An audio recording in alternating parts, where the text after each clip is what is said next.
The New York Giants put the exclamation point on their historic postseason run right here in the Valley of the Sun. It's a new season, and today the Giants return to the scene of their thrilling victory over the Patriots and face a new challenge, the NFC West-leading Arizona Cardinals. We welcome you to Glendale, Arizona. A battle between two first-place teams, the defending Super Bowl champion New York Giants and the Arizona Cardinals.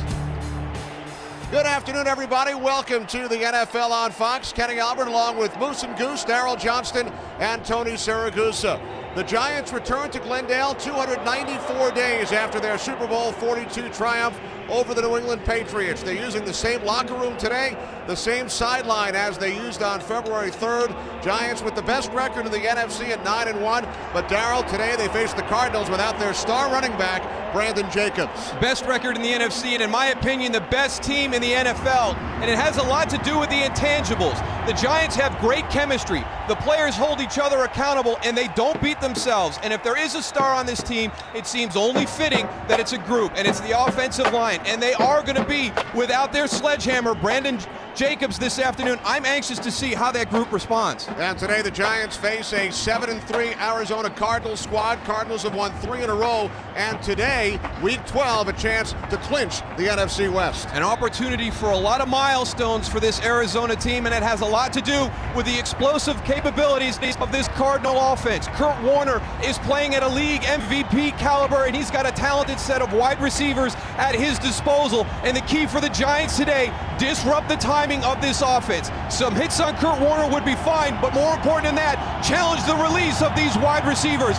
Goose, it's an experiment out there. Old school Giant football versus the new wave spread of the Cardinals. Absolutely right, Moose. We have two completely different teams. The New York Giants, who will pound you with the run, and if they need to, they can go to the air. Against the Cardinals, that really rely strictly on the pass game. Their run game has been completely non-existent. To beat the Giants today, they need to be more balanced and run the ball. The Cardinals are looking for respect like the Giants have around the league. Beat the Giants today, and they'll get respect. All right, Goose. As we mentioned, Arizona can clinch the NFC West with a victory today and losses by the 49ers and the Seahawks. San Francisco trailing Dallas late, 35-22. The roof is closed here in Glendale. 70 degrees inside the stadium, 76 outside, and 35 in East Rutherford, New Jersey. Yeah, and I think the Giants would much rather have this game in East Rutherford, have this offense functioning outside in the elements. It is perfect for this Cardinals offense in here. Neil Rackers gets things started, taken at the goal line by Dominic Hickson. And Hickson across the 20, the 25, tackled at the 29-yard line. So Eli Manning leads the Giants offense out. Giants, the highest scoring team in the National Football League, averaging just over 29 points per game. And this is a Giants offense that is balanced. Brandon Jacobs is not in the lineup today, and they've had a lot of success running the ball over the last 3 weeks.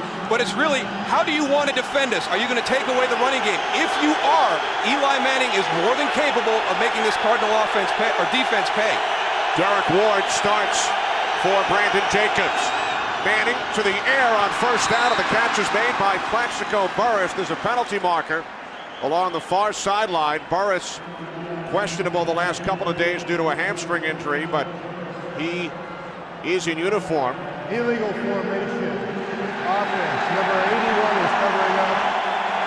5-yard penalty. Still first down. One of the things you don't see the Giants do, they don't beat themselves. They don't have the silly pre-snap penalties. That allows this offense to function very, very effectively. And here comes that group of the offensive line. You heard Howie Long talk about them as the MVP of this team. Steve Spagnuolo, the defensive coordinator, says they're as important as any part of his defense. That offensive line controls the clock against their opponents. First and 15 following the penalty. Giants use their first timeout early.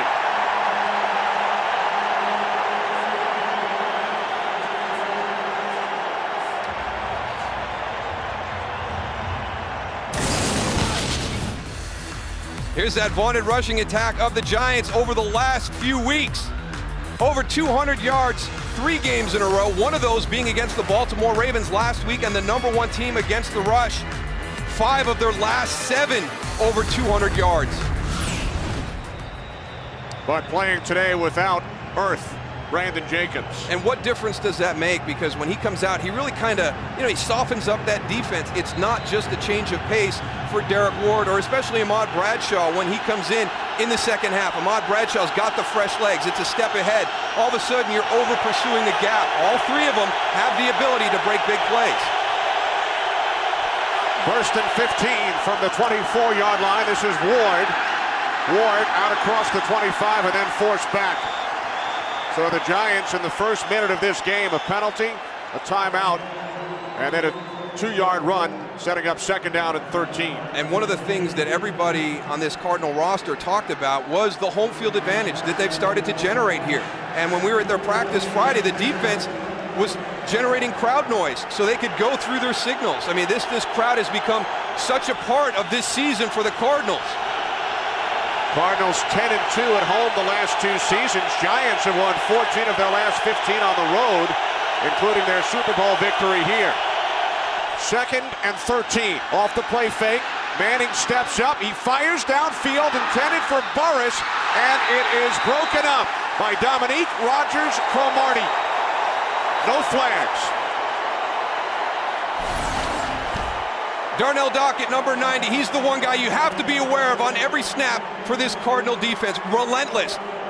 Eli Manning does a good job stepping up, buying some time. Look at that throw. I mean, that is a great throw. Dominique Rodgers-Cromartie in good position. You see him get the hand to knock the ball away from Plaxico Burress. And Dominique has plenty of practice time against big receivers with Larry Fitzgerald and Bolden in there, Moose. So he's not a stranger to seeing those tall receivers go up for the ball. Empty backfield, 3rd and 13. Manning steps up, he throws, and Amani Toomer could not hold on to it again. Rodgers-Cromartie on the coverage. Dominique Rodgers-Cromartie makes another good play on the ball. Amani Toomer has to make this catch right in the breadbasket. Goes through his hands. Dominique Rodgers-Cromartie there not to allow a second opportunity. Amani Toomer has to make that play. Now, Eli's got to be frustrated. They've talked about the run game. A couple opportunities for some deep balls in that opening drive. So Eli starts the game 0 for 2. Phoenix native and former Cardinal Jeff Fiegels. Steve Preston at the 22. Terrific coverage by Dominic Hickson. And what a punt.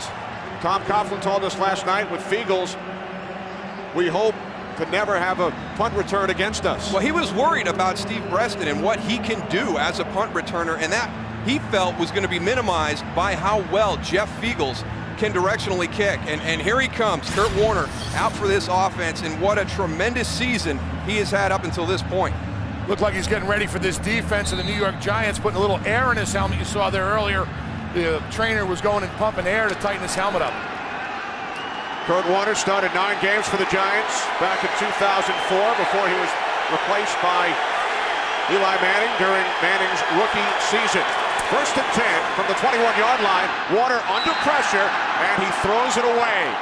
Right off the bat, Moose, we're seeing the pressure right up the middle by the linebackers, bringing 6 guys. Trying to get a little bootleg out the backside. Terrell Smith releases, but Kurt Warner has got to get that ball away sooner than he wants. Antonio Pierce comes right up the middle unblocked. Michael Strahan on our pregame show said the Giants must pressure Kurt Warner, force him to roll out. That was the case on the 1st down play. I think it's more about the pressure on Kurt Warner. I think the challenge will be for the defensive backs of the Giants holding those releases, challenging Larry Fitzgerald and Anquan Bolden to get off the line. On 2nd and 10, the inside handoff to Tim Hightower. Hightower gains just 1. We welcome those of you who have just joined us, who have been watching the Dallas Cowboys and the San Francisco 49ers. Kenny Albert, Darryl Johnston, Tony Siragusa here in Glendale, Arizona.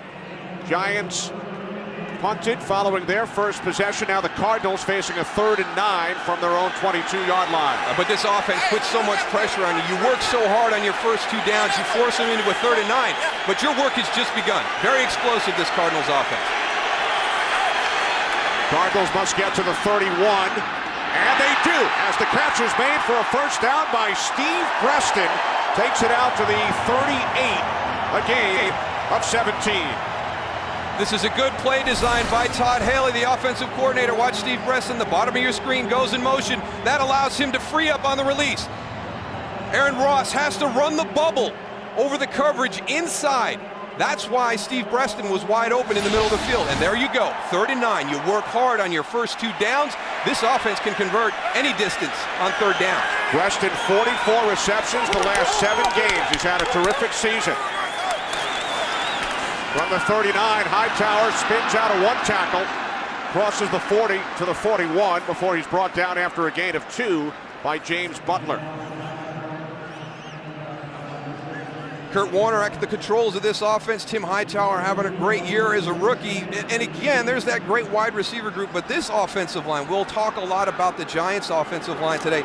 But for the Arizona Cardinals to have to pass set as much as they are asked to do, and especially against a group as talented as this Giants defense is at getting hits on the quarterback. Going to be a tough afternoon for that Cardinal offensive line.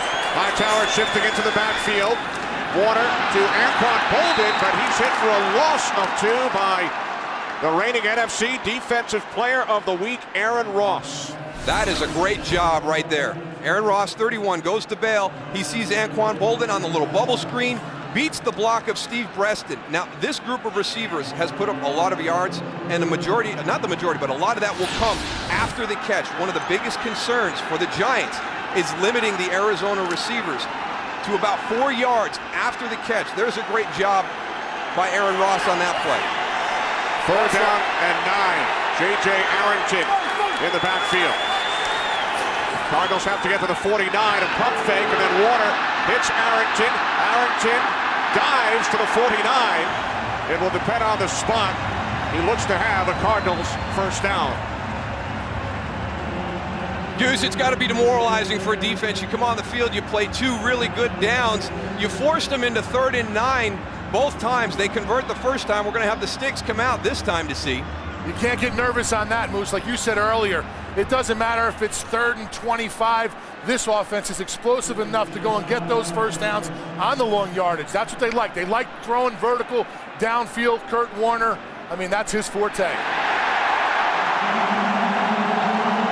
It's so important to get off the field, and when you play an offense that's as explosive as Arizona's offense is, the Giants have missed out on 2 opportunities in 3rd and long situations to get that defense off the field. A look at the Giants defense. Justin Tuck, 8.5 sacks. Antonio Pierce wearing the helmet communication device. And Webster and Ross, the leaders in the secondary. So the Cardinals 2 for 2 on 3rd down. They keep their drive alive. And this is Hightower tripped up at midfield. This is what they need to do, though, Moose. They need to go and keep it changing up. We talked earlier about balance with Hightower in the backfield. This is a real good delayed draw. He gets tripped up there in the middle. But, you know, Edgerrin James there also on the screen that you're looking at. He's a guy that, you know, you got to try and move in there because we know how explosive he is, Moose. And Tim Hightower has done a good job. Edgerrin James kind of out of this rotation for a while. Kind of in the doghouse out here in Arizona right now. Has played sparingly the last 4 games. Requested his release a couple of weeks ago. Was denied by Cardinals management. 2nd down and 9. Warner with loads of time. He throws.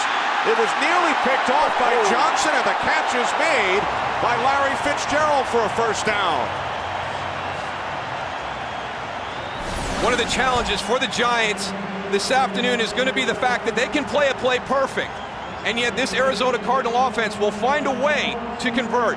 The throw by Kurt Warner to the back shoulder. He sees the safety, about to jump it. Michael Johnson's going to jump it. He can't put that in route out in front of Larry Fitzgerald. He puts it on the back shoulder.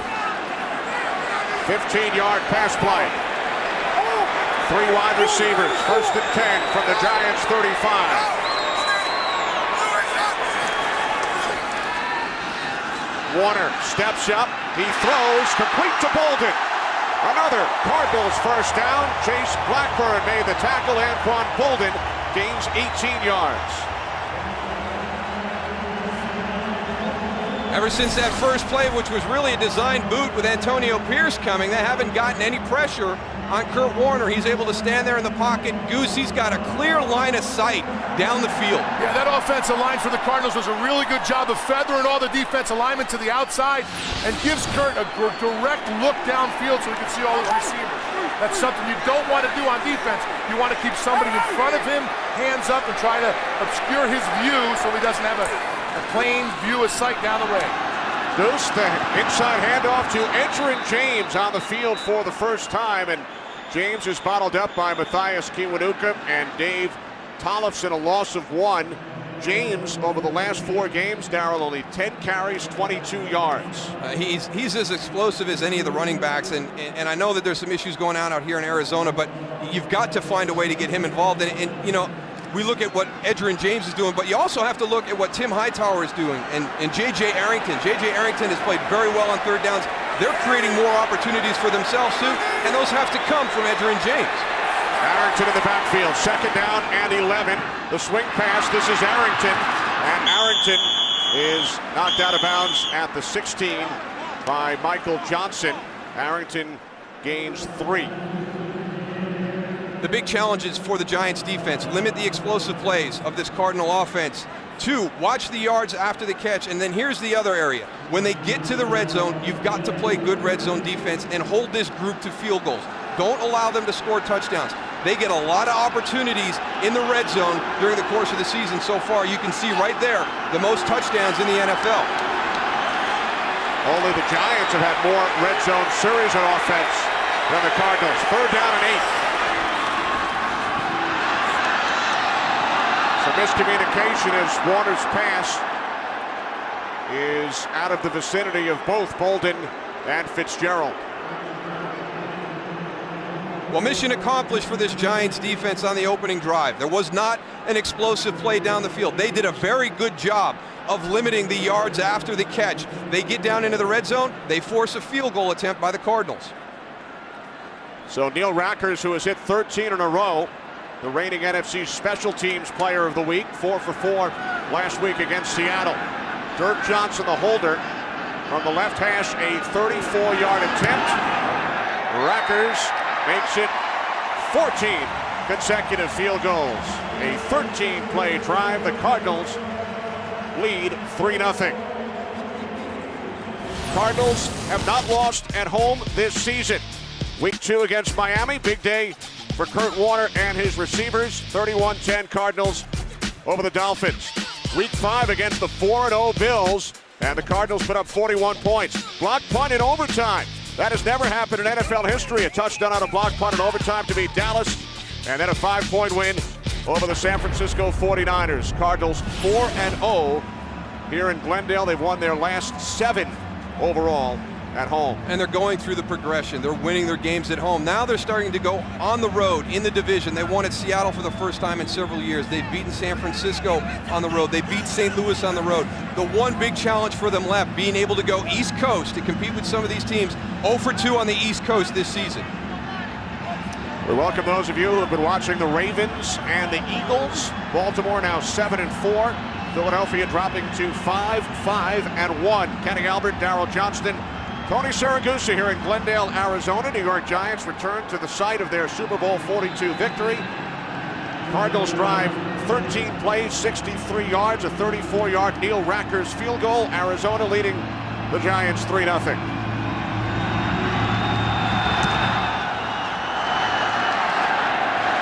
Dominic Hickson, 5 yards deep in the end zone, takes a knee. So the Giants, who went 3 and out on their opening possession, will start from their own 20.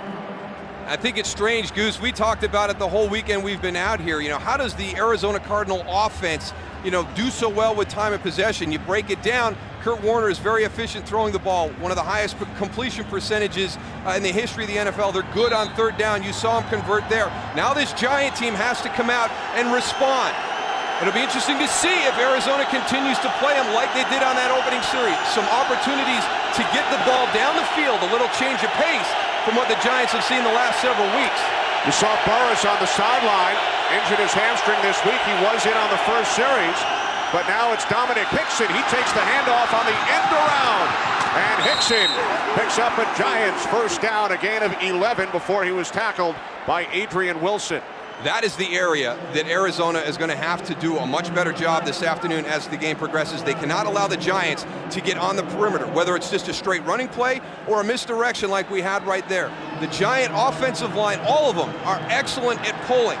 And on that last play, it was David Deal, the big tackle out in front, took Bertrand Berry off of his feet. Two tight ends, Steve Smith split to the right. 1st and 10. From the 31-yard line. This is Derek Ward. Ward across the 35 to the 36. Gain of 5 as we check in with Kurt Menefee. Kurt? Another big matchup in the NFC. Falcons hosting Carolina. And this is Harry Douglas on the pitch. His first NFL touchdown for the rookie, and the Falcons have scored in their first 2 possessions and have a 10-0 lead in the first quarter. Kitty, Moose, and Goose. Thanks, Kurt. Carolina with a record of 8-2. A game behind the Giants. A game ahead of the Cardinals. Empty backfield, 2nd and 6. Manning pressured. Down he goes. Bertrand Berry had 4 sacks in a game against the Giants back in 2004. Manning down back at the 29, a loss of 6. Bertrand Berry, number 92, the bottom of your screen. His big thing is speed up the field, but you can see David Deal gets back a little bit too deep. That allows Bertrand Berry to come back underneath. He does a really nice job with his inside hand, Moose, in catching Deal and pushing him up so he can come and get that inside direct line to Eli Manning. 3rd down and 12. Giants must get to the 41. Manning sets up the screen to Derek Ward, and Ward down at the 38.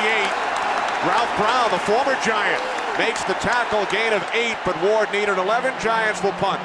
Ralph Brown does an outstanding job right here. He is out in space. You saw the pressure that the Arizona Cardinals were bringing. A great play call by the Giants. They've got the screen. They get Derek Ward on the outside. He's one-on-one with a lineman in front of him. Ralph Brown does a great job in space, beating the block and making the tackle.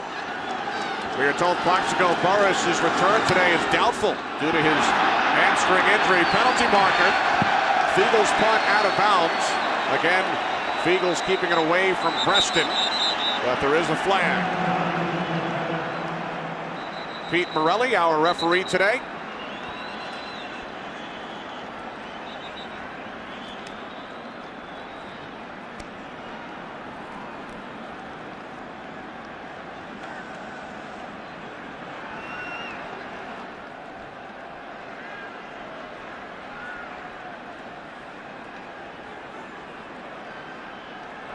During the kick, personal foul, face mask. Number 22 of the receiving team. 15-yard penalty, 1st down. Face mask against Matt Ware of the Cardinals. There it is on Terrell Thomas. Today's game on Fox is sponsored by Southwest Airlines. Low fares, no hidden fees.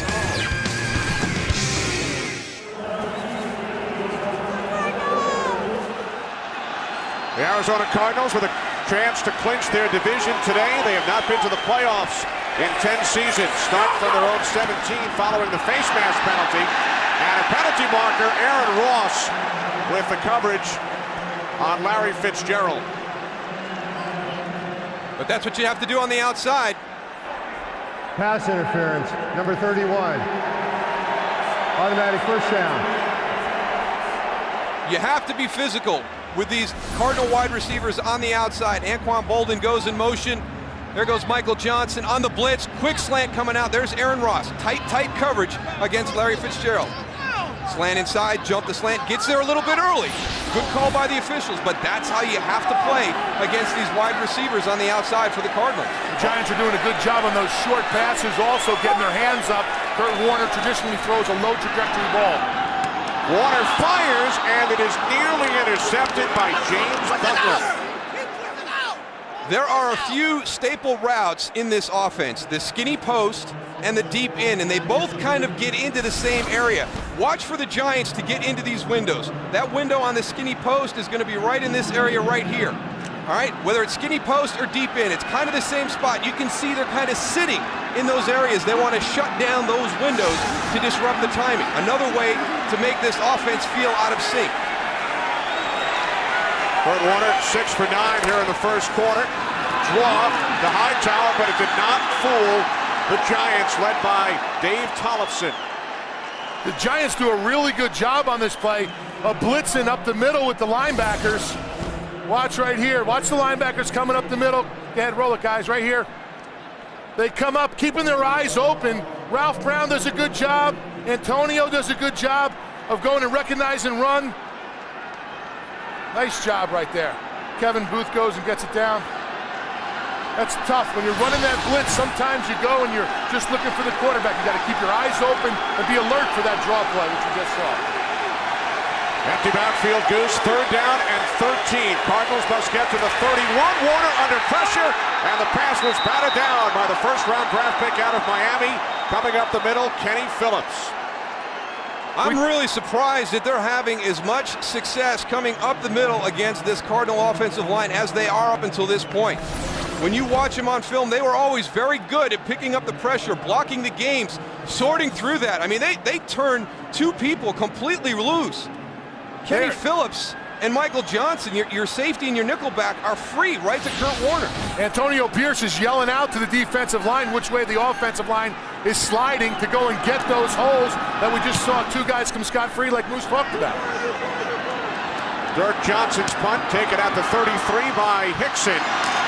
And Dominic Hickson returns it out to the 38. Matt Ware makes the tackle. 5-yard return, 50-yard punt by Johnson. Go back and take that look that Tony's talking about. Antonio Pierce, they're sliding this way. They're sliding this way.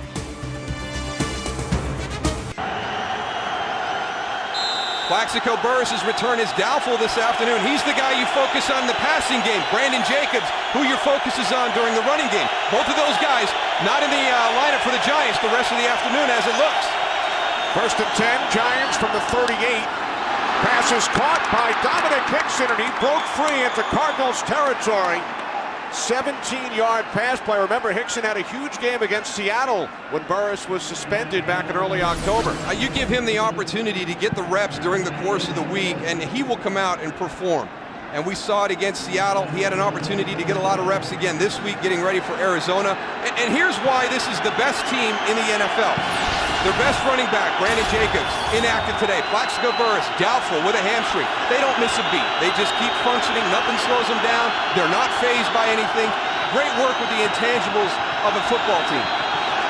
From the 45, this is Ward. And Ward takes it down to the 43. And when you take it back the last couple of years, Kiki Barber retires. They go out and win a Super Bowl. Michael Strahan retires. Osi Umenyiora out for the season. Giants are 9-1. That's the amazing thing. I mean, Michael Strahan retires, but then you lose Osi Umenyiora during training camp. So you're coming into the season.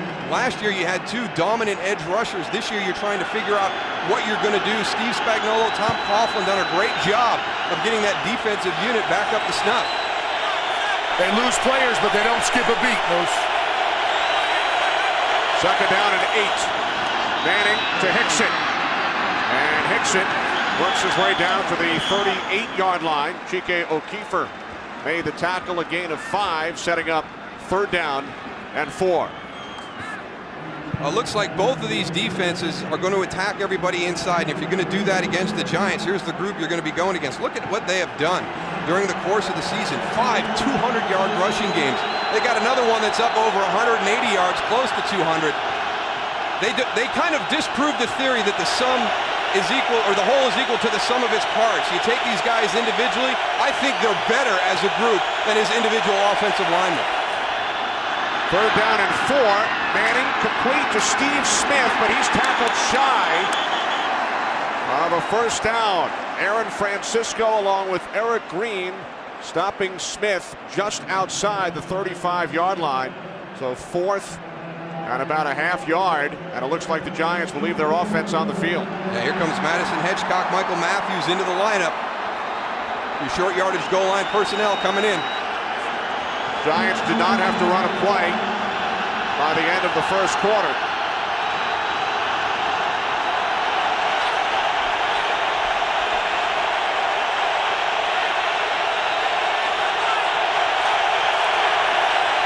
Derek Ward diving across the 35 as the first quarter comes to an end.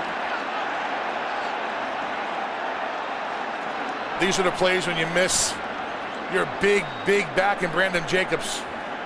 I mean, that was a heck of a job by Derek Ward right there, Goose, because the Cardinals got great penetration right at the point of attack.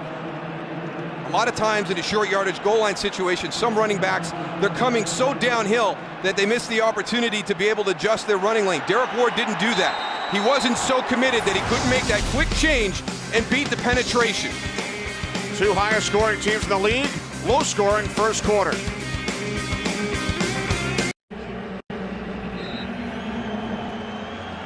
Back in Glendale, Arizona. Kenny Albert, Daryl Johnston, Tony Siragusa. Giants on the move, trailing the Cardinals 3-0. 3 wide receivers. First and 10 from the Cardinals 35. Ward up the middle, and Derek Ward picks up a Giants first down, a gain of 12. Well, you've got pressure coming in from the defensive right side. They're going to run right towards it. There goes Derek Ward right inside. Gerald Hayes coming from the outside. You bring pressure. If you can break that initial wave, you can get your running back into the secondary very quickly. That was a nice stunt, but Hayes has to get tighter to the edge of the defense right there. He can't go and leave that little gap. Ward does a nice job of finding that little crease. First and 10 from the 23 as Manning swings it out to Ward. And Ward out of bounds at the 15-yard line. He gains 8. So with Jacobs out, Derek Ward doing a nice job in the first half today. Ward injured during the Giants playoff run. Not only did he miss the Super Bowl, he did not even come to the Super Bowl. Yeah, so it's good to see him have an opportunity here out in Arizona. And one of the things that Arizona is going to have to be aware of, with him as the starter today, he's going to be a viable option in that passing game. We just saw it on that last play. I think Arizona's done a good job of managing their emotions at the start of the game. For the Giants, hey, we've been there, done that. This is uncharted territory for this Arizona team. Second and 2, it's Ward again, and this time he is tackled in the backfield by Adrian Wilson. So Ward losing a yard. Giants now facing third down and 3 as Ahmad Bradshaw checks in. One of the keys for this defense is going to be Adrian Wilson, 24, up inside the box right here. Good feel of getting around the pulling lineman. Rich Seibert coming around on the pull. Adrian Wilson gets back inside, able to get up and make the tackle on Derek Ward. Giants have not converted on third down today.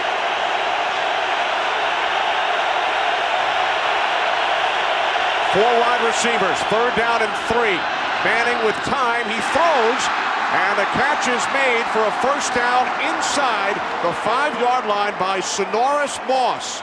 The third-year receiver out of Miami, only his 7th reception this season. Well, Eli Manning showing everybody that there's no rush in this passing game. And when you have an opportunity to have a streak like they have had over the last 4 or 5 weeks running the ball so well, some people will say, well, what's going to happen if you're forced to have to throw the football to win a game? They've been doing this at practice during the course of the last 4 or 5 weeks when the running game has been kind of bailing them out on Sunday afternoons. But Eli Manning and his receivers are still getting reps. It's not like they're just practicing the run during the course of the week. 3 receivers for the Giants. Manning looking end zone. He throws. Catch is made at the 1 by Smith, and he took a big hit from Carlos Dansby. Carlos Dansby does a great job of reading this. Watches Smith go and make his break, gets his head, wraps his arms, and drives him back so he doesn't have his momentum and fall into the end zone. Great job of just wrapping up and forcing the guy back. That's a little highlight reel tackle there, Goose. You wait your whole career for something like that. That's like having a nice close to the pin and a nice hole in 3. Giants have brought in Kevin Booth as an extra blocker. 2 tight ends. 2nd and goal from the 1. No signal yet. Touchdown. Looked like he stretched his arms out late. Let's take a look at it. Yeah, he broke it. Derek Ward crossing the plane, his 2nd touchdown of the season.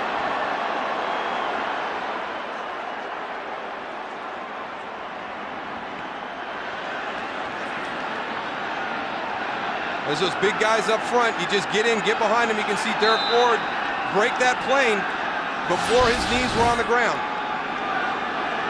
John Carney, the Giants' place kicker today. Giants carrying 2 kickers. Carney was not active last week. 7-3, Giants over the Cardinals. Today's game on Fox is sponsored by Lowe's. For all your home improvement needs, Lowe's. Let's build something together. By Blu-ray High Definition, the best way to watch movies at home ever. By Citizen Echo Drive, fueled by light, it never needs a battery. And by Frost Brewed Coors Light. When the mountains turn blue, your beer is as cold as the Rockies.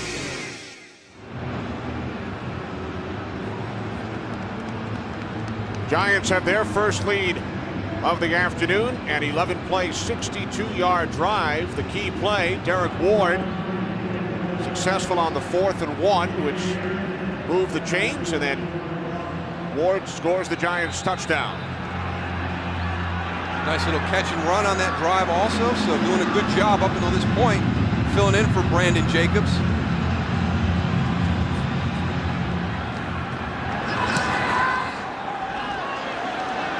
John Carney's kickoff taken at the 3 by J.J. Arrington. Arrington cuts to the outside, across the 40, midfield, wrapped up, and thrown to the turf by Kevin Dockery. Arrington returns the kickoff 55 yards. Brandon Jacobs excited about the Giants' touchdown.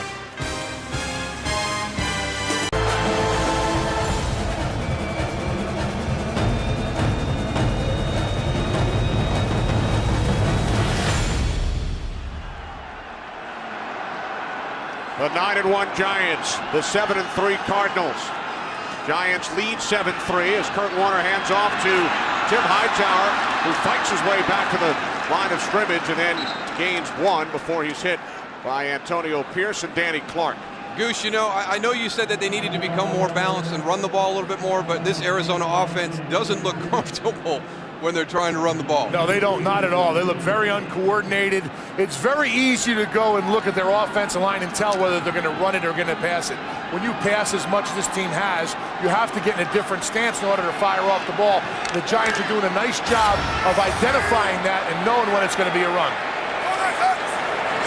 Second-ranked passing offense, 29th on the ground as the catch is made by Fitzgerald, breaks a tackle, and picks up a first down to the 26-yard line. Gain of 14 as we check in once again with Kurt Menefee. Arizona trying to prove it's for real. Atlanta doing just the same against Carolina. This is Michael Turner with a touchdown run. Falcons lead at 17-0.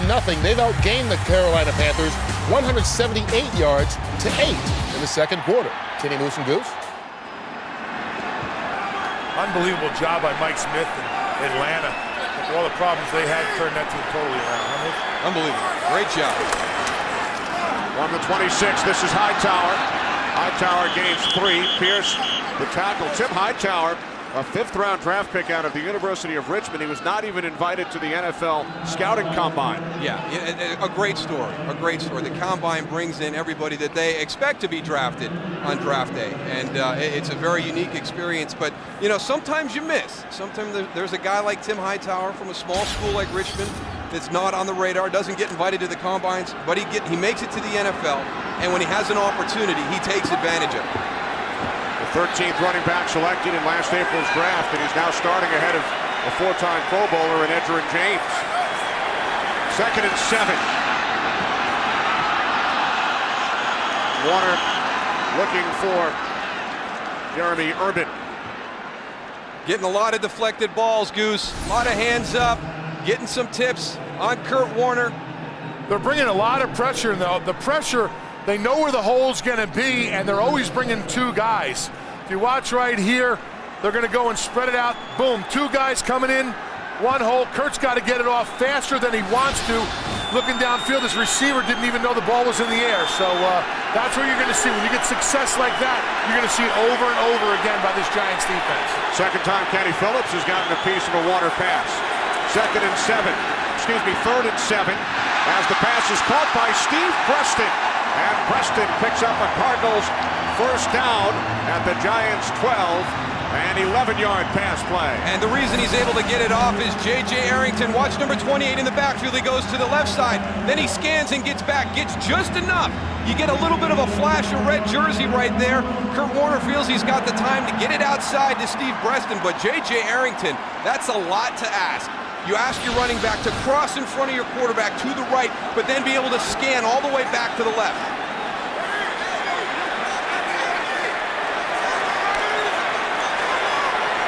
Anquan Boldin lined up in the backfield. Warner on first down, complete to Boldin.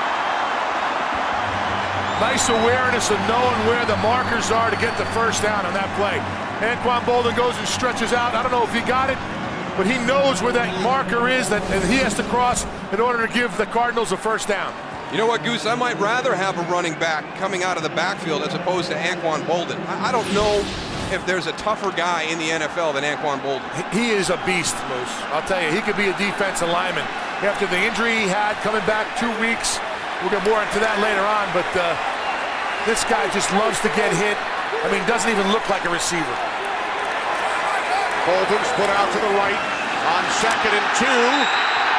Into the end zone for the touchdown is Tim Hightower. We talked about they had to run the ball, Moose. And they're trying to get better the more the game goes on. That's where they're more comfortable, Tony. You know, we've seen them line up in traditional sets with a tight end and a fullback. Try to play a little bit of smash mouth. Right here, it's 4 wide receivers, 1 running back. You get that spread look. All of a sudden, that defense is expanded out. Allow Tim Hightower to pick his lanes. You know, make it a little bit easier for your offensive line. I don't know if they're built right now to be those guys that, you know, line up in the 2 tights and the fullback and just kind of pound the football all afternoon. Hightower's 8th rushing touchdown. Cardinals have trouble with the snap. And the pass from Johnson is incomplete. So the Cardinals cannot convert on the PAT as Dirk Johnson, the punter, was looking to hit Calais Campbell in the end zone. Well, you have a little bobble right here. Something went wrong with the mechanics, but you know what? They execute everything else pretty well. Calais Campbell, the big defensive tackle, gets the hot call. He's out in the flat. But your punter throw it to a defensive lineman? Not very high percentage.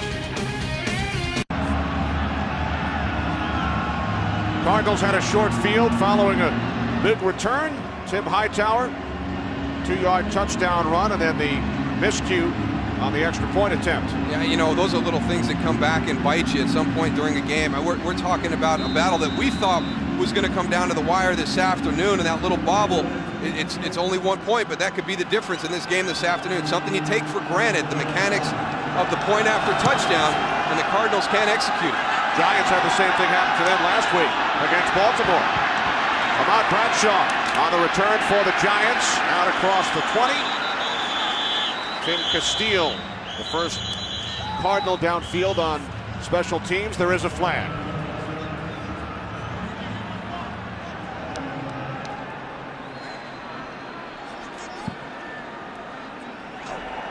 Offside, number 22, the kicking team, will be a 5-yard penalty from the spot of the kick. Re-kick. That's Matt Ware's second penalty on special teams. He was called for the face mask earlier. The face mask, you're working on the outside as one of the gunners trying to hold up the punt coverage team. Your hand got up there. He didn't hold it and jerk it down. He tried to get it off. But that one, you know, offsides on the kickoff is just, you know, that's inexcusable. It's pre-snap. variety of a penalty. You know, you've worked on this timing with your kicker forever, and now, you know, the advantage really goes to the kick return team. I mean, these guys on kickoff coverage have just sprinted down the field. You're putting them 5 yards back, which really means the ball's probably going to be in play, even with somebody with a strong leg like Neil Rackers. So you got some tired guys covering. You got a ball that's definitely going to be returnable with a guy like Dominic Hickson back.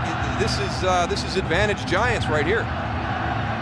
Giants changing their return man. It was Ahmad Bradshaw a moment ago. But now, as you mentioned, Dominic Hickson.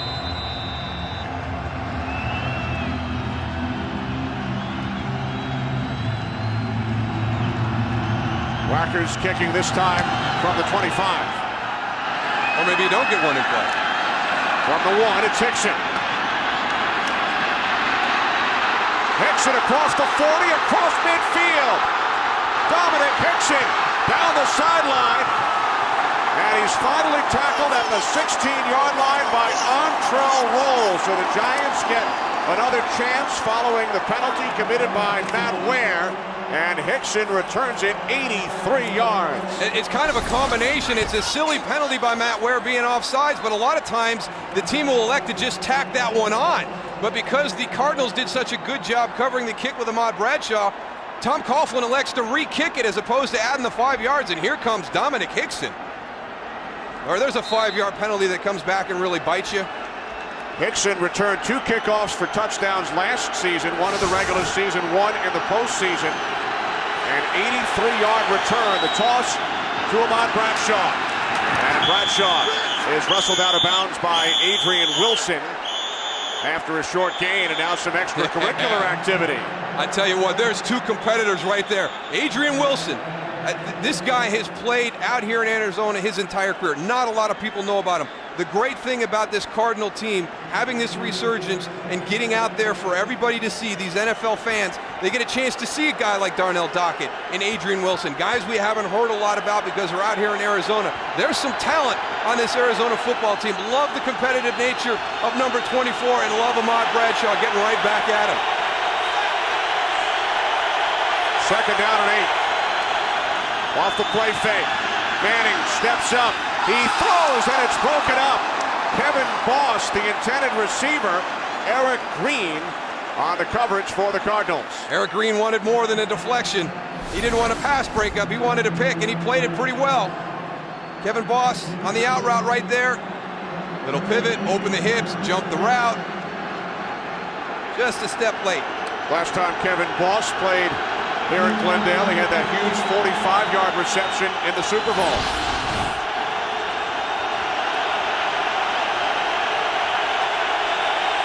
Third down and 8. 3 wide receivers plus the tight end Boss. Manning with time lobs one up into the end zone, and it is broken up by Dominique Rodgers-Cromartie. Dominic Hickson in the corner of the end zone, the intended receiver. It was a nice throw by Eli Manning. He's got to get some air under this. Almost fits it in. That's 2 great plays on this drive by the Arizona Cardinal defensive backs. Just enough to change the trajectory of that ball coming in to Dominic Hickson. He's had a heck of a game already here in the first half. Watching Cromartie on that play, Moose, he could definitely dunk the ball. He was sky high. He had 2 interceptions last week, Goose, against Seattle. 33-yard attempt by Carney. It is good, so the Giants go back on top. There is a flag. It's getting a little feisty down there, Goose. Yeah, them offensive linemen with the little guys. Sean O'Hara was in the mix there. You got some guys coming into the deep end? Yeah, you don't want to be down in that deep end there, Moose.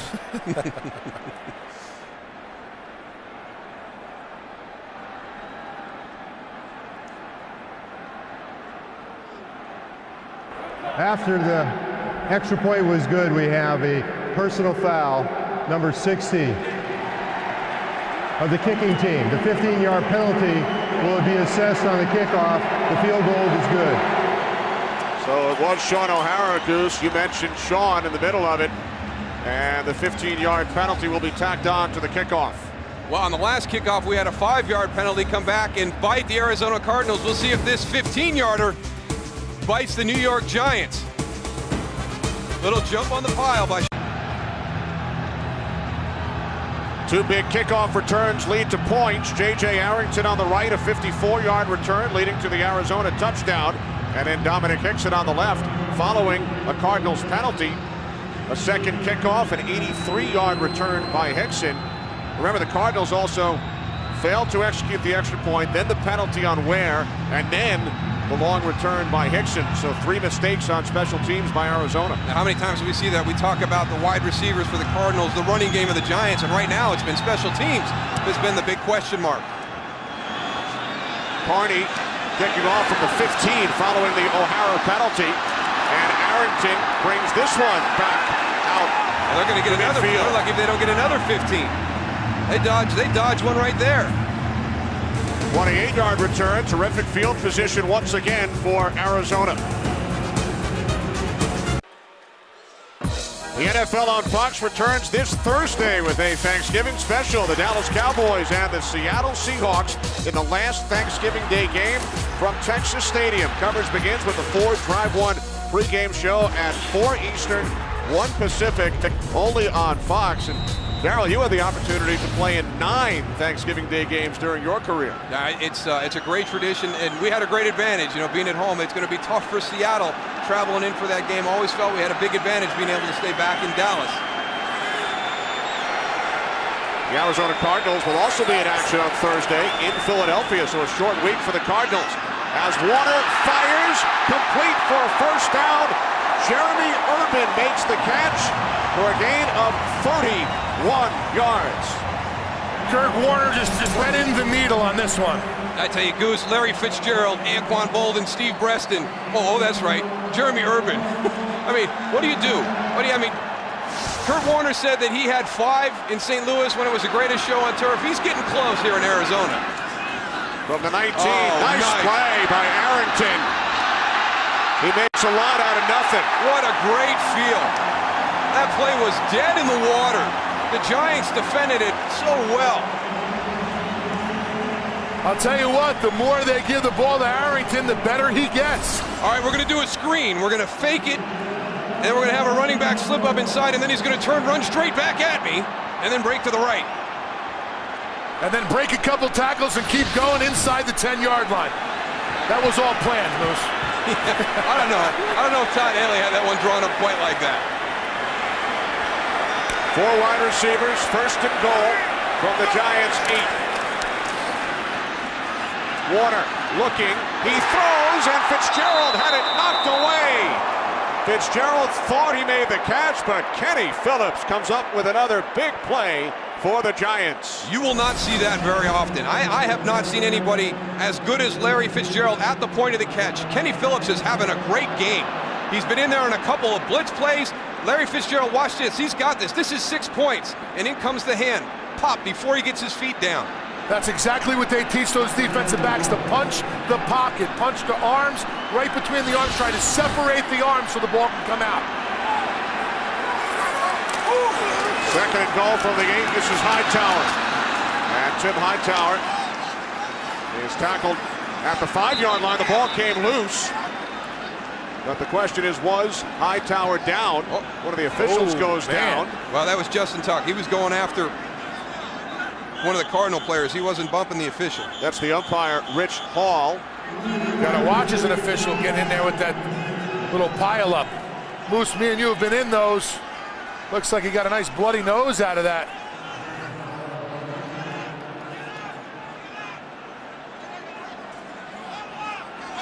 So the Cardinals retain possession at the 4-yard line of the Giants. Tim Hightower goes inside, following Deuce Latui. Barry Cofield puts his shoulder right on the ball, knocks it loose. I tell you, what a good job by Tim Hightower at the bottom of that pile, coming out with it. Goose, what happens at the bottom of those piles? Well, they're trying to work things out and trying to, figure things out, being nice to each other. In a nice manner, right? Yeah, very nice, very nice. 3rd and goal from the 4. Warner's pass is caught by Bolden, But he's surrounded by Giants, took a hard hit. He was down before the ball popped loose. Down at the 3. Interesting play call there for the Arizona Cardinals. You would expect the fade. Now, I'm not a big proponent of the fade route, but if I've got Larry Fitzgerald, they've got him in a different position to try to do that quick little bubble screen to the outside. And there he is. I mean, he is just so tough. Anquan Boldin is so tough. I mean, he's kind of laying there unprotected. Antonio Pierce just puts a big hit on him. He just pops right up. The umpire, Rich Hall, popped right up, but a bit of a problem. Nose is bleeding. Neil Rackers from 20 converts. But thanks to Kenny Phillips, the Cardinals score 3 and not 7.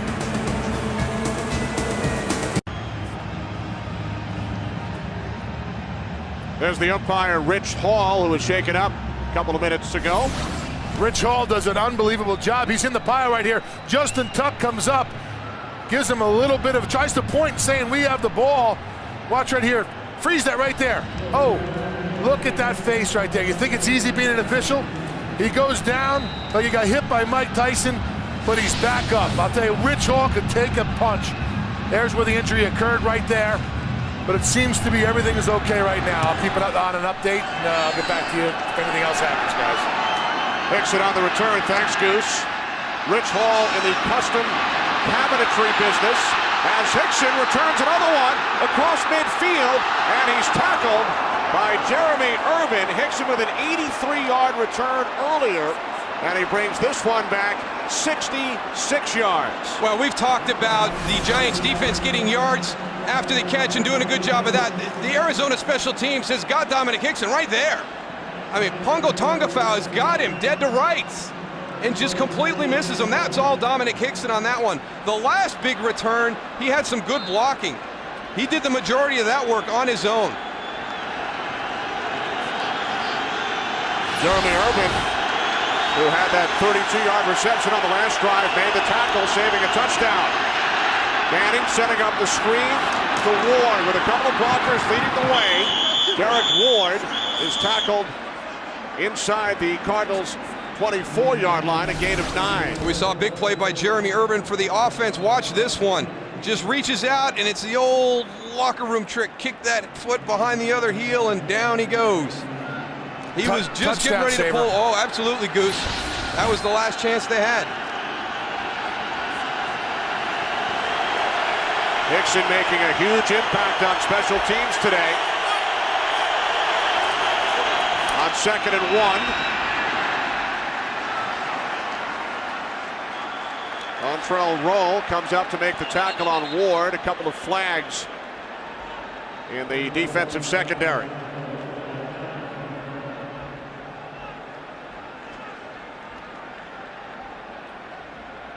Standing down here, look like another dumb penalty on the Giants. They don't do this, Goose. They do not beat themselves. We talked about it at the top. They are smart. Tom Coughlin, a very strong disciplinarian. They do things the right way. They don't give the opposition a chance to get back into the game because of careless or stupid penalties. After the play was over, personal foul. Number 84. Personal foul, number 81. Penalties will offset by rule. 3rd down. They got lucky right there because one of the points of emphasis a couple seasons ago was not to have offsetting penalties. And here they are, right here. I mean, Amani Toomer is lucky that it was offsetting. I've seen so many of those situations where they want to make one team pay the price for losing your composure. Adrian Wilson gets in his face. That's the classic, I got caught in retaliation. Amani Toomer, I mean, be happy right now that you got 3rd and 1, not 3rd and 16. Did you see who was in the middle of it? Rich Hall. Yeah. 3rd and 1. Manning rolling right. He pump fakes. He throws, and the catch is made for a 1st down by Kevin Boss. Roll makes the tackle, but not before Boss gains 8 and a Giants 1st down. Eli did a really good job of the fake on that one. I'll tell you, I was down here watching. I thought that he didn't have the ball. He rolled out, found his receiver downfield. Nice job for Eli. Manning 9 of 13. Ward with the Giants touchdown. Hickson with 2 receptions and 2 huge returns.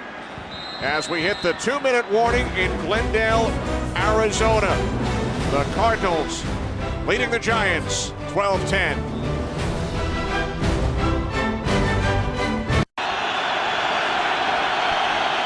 Cardinals lead the Giants 12-10. 1st and 10 from the Arizona 16. Manning's throws behind Amani Toomer. Maybe a little miscommunication between quarterback and wide receiver. Yep, there's Eli Manning, pat in the chest. Amani Toomer went inside, Eli Manning threw it outside.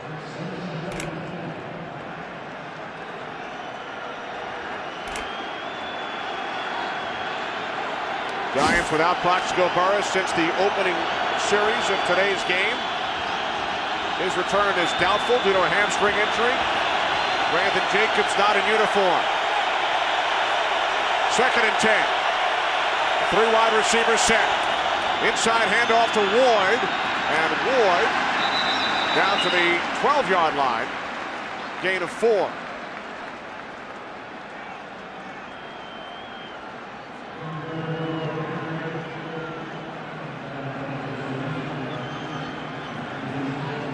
There's Brandon Jacobs.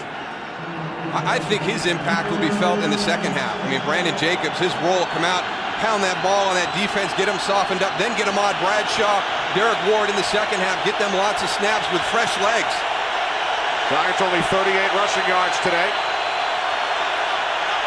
3 wide receivers set, 3rd down and 7. Manning steps up, he throws. Touchdown, Amani Toomer.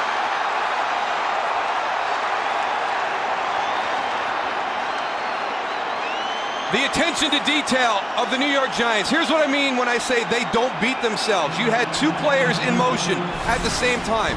I want you to look to the outside. There you go. There's Kevin Boss, Amani Toomer, both move. Okay, reset. Just reset. You got to stop. Okay, now we get back into our rhythm. There's the throw. Touchdown to Amani Toomer. Sometimes you don't see that. You hike the ball. All of a sudden, that touchdown by Amani Toomer is coming back because you had 2 people in motion. Good poise, and there it is again. You know, an example of a team that has the attention to detail that the Giants have. Toomer's 3rd touchdown of the season. Giants lead by 5. The 3 big returns by the Giants have led to all 17 New York Giant points.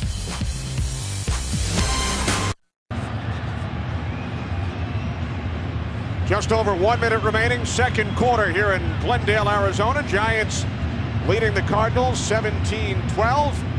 Dominic Hickson, 68-yard kickoff return, giving the Giants a short field. Amani Toomer with the touchdown reception. Giants lead by 5. That 3rd phase, and you have offenses that are functioning in the way the Giants and the Cardinals are. They're very different, but very proficient, very successful, and all of a sudden you forget about special teams in the first half of this game. That has been the difference maker. Giants have scored on their last 3 possessions. Cardinals have scored on their last 2 drives. Arrington on the return for Arizona. J.J. Arrington out to the 33. Let's go back to the touchdown. Right here, this is Ralph Brown, and he's covering Amani Toomer. Right there on the left-hand side, you have Rich Hall, the umpire. Now, go ahead, run this, guys. Amani Toomer uses everything on the field. He's going to use Rich Hall, the umpire, on this crossing route to get a little bit of separation on Ralph Brown. As he runs, the official's right there. He has a little bit of separation. Eli sees it, gets the ball to him. That is going and having the advantage and using whatever you have on the field to your advantage to make plays. Rich Hall has certainly been involved here in the 2nd quarter. He might get a movie role or something after this telecast. From the 34 on 1st down, Warner's pass is incomplete, bounces away from Arrington. Goose, Justin Tuck just did one of the things that you said is so hard to do, the loop all the way from the outside back into the middle to show you the athleticism that he has. Number 91 is going to come from here and loop all the way back inside. Tony, it was a 3-man game that he was involved at and still got there in time to effect that throw. Those 3-man and 4-man games like you saw right there take so much time, and it happens right in front of the quarterback, so he knows it's happening so he can get the ball off. But Justin Tuck, with so much speed, goes and gets in Kurt Warner's face and causes a bad throw on that play. Tuck 2 Super Bowl sacks here in Glendale. 2nd and 10. As Warner under pressure again. Cardinals now facing a 3rd down and 10. Fred Robbins with the pressure. Last time Justin Tuck went inside, went all the way down in a big game. This time, just a hard inside move. Now they're coming to the outside of Justin. Starting to challenge that Cardinal offensive line with a little bit of movement up front. 3rd and 10 from the 34. 4 receivers for the Cardinals. 55 seconds remaining in the half. Warner complete. And the tackle made by Michael Johnson. Jeremy Urban stopped a yard shy of the marker. Well, we're inside 2 minutes. It would be interesting to see if this is a booth review. That looked like he got the 1st down, in my opinion. I'm going to hang out here at the line of scrimmage and give that booth upstairs an opportunity to maybe take a look. Timeout, New York.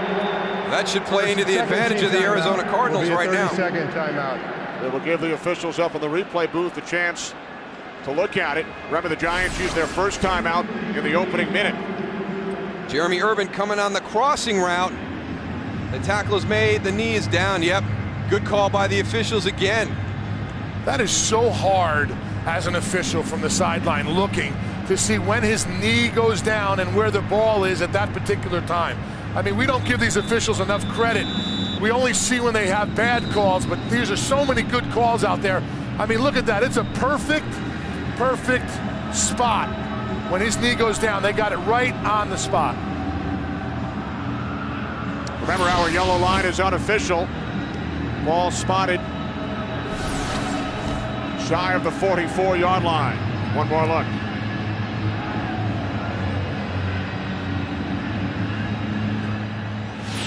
So the Cardinals send out the punting unit. Kirk Johnson.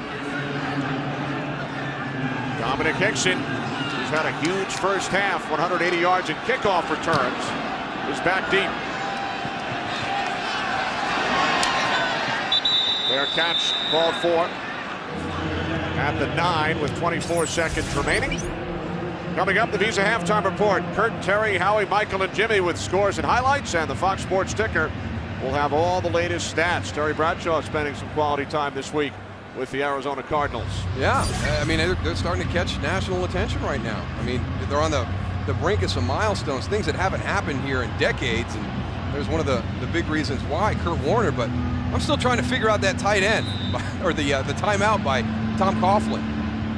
It gives the opportunity for the booth to take a look at that play, make sure the spot's correct, and then, okay, are we going to pressure the punter and try and block it, or, you know, then Dominic Hickson calls for the fair catch, and now we're going to take a knee.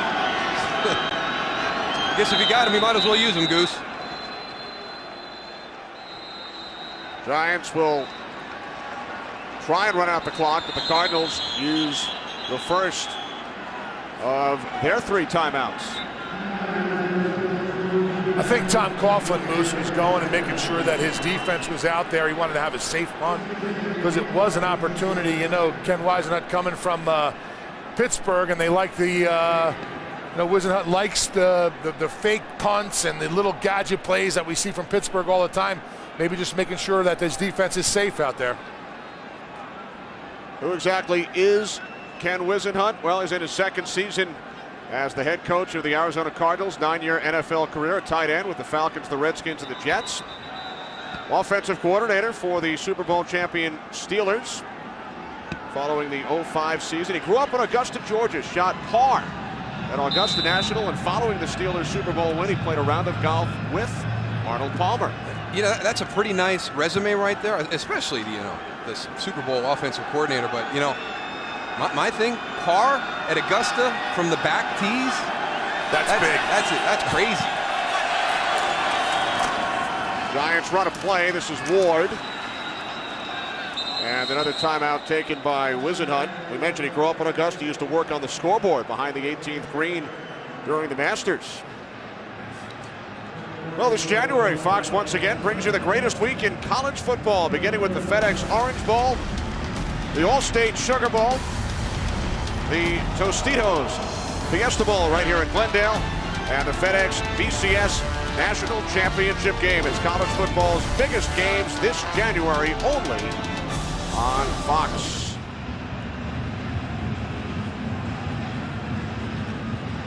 17 seconds remaining, second quarter. Giants with a 5-point lead. Like the Giants, the Jets have won 5 in a row. They hand the Tennessee Titans their first loss. It's just a great job by the Jets. We had them a couple weeks ago. They're really starting to hit their stride, and now the top Giants-Jets Super Bowl. Here's Ward. This only the third time that the Giants and Jets have both had 5-game winning streaks in the same season. They did it back in '86, again in '93. Jets have won 5 straight. Giants aiming for their 6th consecutive victory. Now the Cardinals, by Ken Whisenhunt using his 3 timeouts, they forced the Giants, who hoped to run out the clock, to have to punt the football. Absolutely. I mean, I understand what Ken Whisenhunt was doing. They're forced the Giants to punt the football, and let's go after the punter. I wouldn't even put Steve Breaston back in the return guy. I'd bring all 11 up to the front. They blocked a punt in overtime to beat the Dallas Cowboys, so they've done it already this year. The only thing I disagree with, I'm going to squeeze my forcers in, I'm going to bring my return guy up, and I'm bringing all 11 at you. It was Sean Morey who blocked that punt in overtime against Dallas, number 87. Fiegels gets the punt off, and Breaston calls for a fair catch at the 42. Steve Breaston, who asked his quarterback this week, Kurt Warner, if he actually played against Terry Bradshaw. Yeah, he's going another route. He wants the fair catch, take no time off the clock, and you've got Larry Fitzgerald, who is as good as anybody in the NFL at making catches in traffic. I mean, he's very, very good at catching the ball at its highest point. So let's try the old Hail Mary right now. We've got Anquan Bolden, we've got Larry Fitzgerald, we've got Jeremy Urban, we've got big receivers that can go up and battle these giant DBs. Maybe we can steal a touchdown before we go in at halftime. Larry Fitzgerald thought he had a touchdown earlier. Made a catch in the end zone, but the ball was knocked away by Kenny Phillips, knocked it right out of his hands. Giants will send, looks like Neil 5 Rackers players back. Neil Rackers is warming up, guys. Oh, he's going to do the free kick. Yeah, he could kick it off at tee. It could be 3 points. I don't know. Neil Rackers is looking to go and kick. It's almost like a kickoff. It's not like a field goal where you have to have someone hold it. You can put it right on a tee, kick it through the uprights, and it's 3 points with a fair catch, like we saw. I think that's what Ken is contemplating right now. Cardinals tried this a couple of years back. They lined up for a 77-yard field goal.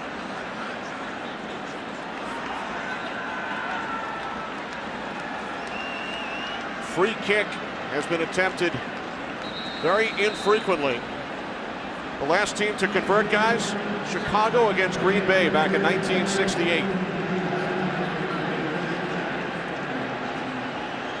Well, the good thing about this is the Giants take a timeout to mull this over, is the fact that Neil Rackers can kind of hit it in a different trajectory. He can really kind of drive this ball because he doesn't have anybody in front of him to knock it down. So this will be a 68-yard attempt. Longest field goal in NFL history, 63 yards. Tom Dempsey and Jason Elam. Racker's career long is 55. Again, the last team to convert a free kick, Chicago, back in 1968 against Green Bay. Amazing, amazing, Kenny. You were just amazing how you come up with this so fast. And remember now, when the Giants had that 5-yard penalty on the kickoff, so that took it from the 30 to the 25, Neil Rackers drove that ball all the way down to the goal line. So there's 75 yards off the tee. We'll see he can do it. See if he can get 68 here with the hold. Well, one thing you don't have to worry about is snap on this. No snaps, like no guys up front right? jumping. Yeah, I mean, I would think the trajectory on this ball is going to be much different than what you would have had on a long field goal attempt. This is exciting. I've never seen one of these attempted. No tee, but Dirk Johnson, I mean, make sure he holds that thing straight upright.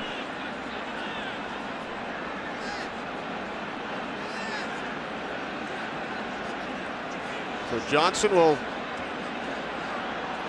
place it down. A 68-yard attempt on a free kick.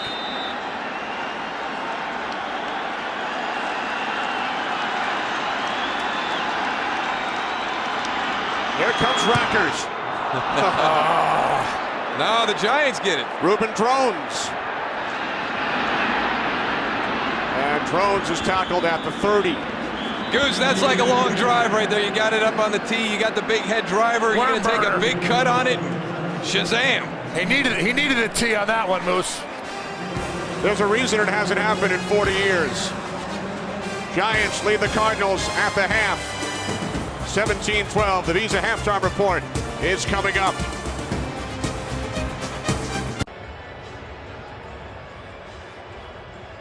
Back in Glendale, Giants lead the Cardinals 17-12 as we get set for the second half of football.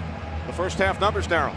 Kind of what we expected. You see the running and the passing. Arizona better passing, New York better running. But the big one, return yards. I mean, just a great job by Dominic Hickson today. He's really been the difference in that first half. So Arizona's got to get that fixed. Two big kickoff returns by Hickson. Both led to Giants scores, and one came after a penalty when the Cardinals had to re-kick. Yeah, now they've got to get back to managing their emotions. And Tony talked about it at the top. If Arizona wants respect, they've got to go out and knock off the defending champions, and who a lot of people feel, and I agree with, are the best team in the NFL this season. Michael Strahan said it during the halftime show. You've got to play 60 minutes of football. I feel that Arizona is going through the steps of a progression of a team, and this is one of those games that can really send them in the direction that they've been trying to get to for years. So let's see what happens here in this second half. Carney's kickoff taken at the 6 by J.J. Arrington. And Arrington is tackled just shy of the 25-yard line by the veteran corner, R.W. McQuarters. So Kurt Warner will lead the Cardinals offense out. Kurt 13 of 21. He's passed for over 300 yards each of the last 4 games, 147 so far today. Derek Ward with the first Giants touchdown, and 2 catches for Jeremy Urban. Bolden leading the way with 4 for only 26 yards. Fitzgerald has 2, and Preston has 2. Cardinals trailing by 5, start from their own 24-yard line. 4 wide receivers, and Hightower the lone back.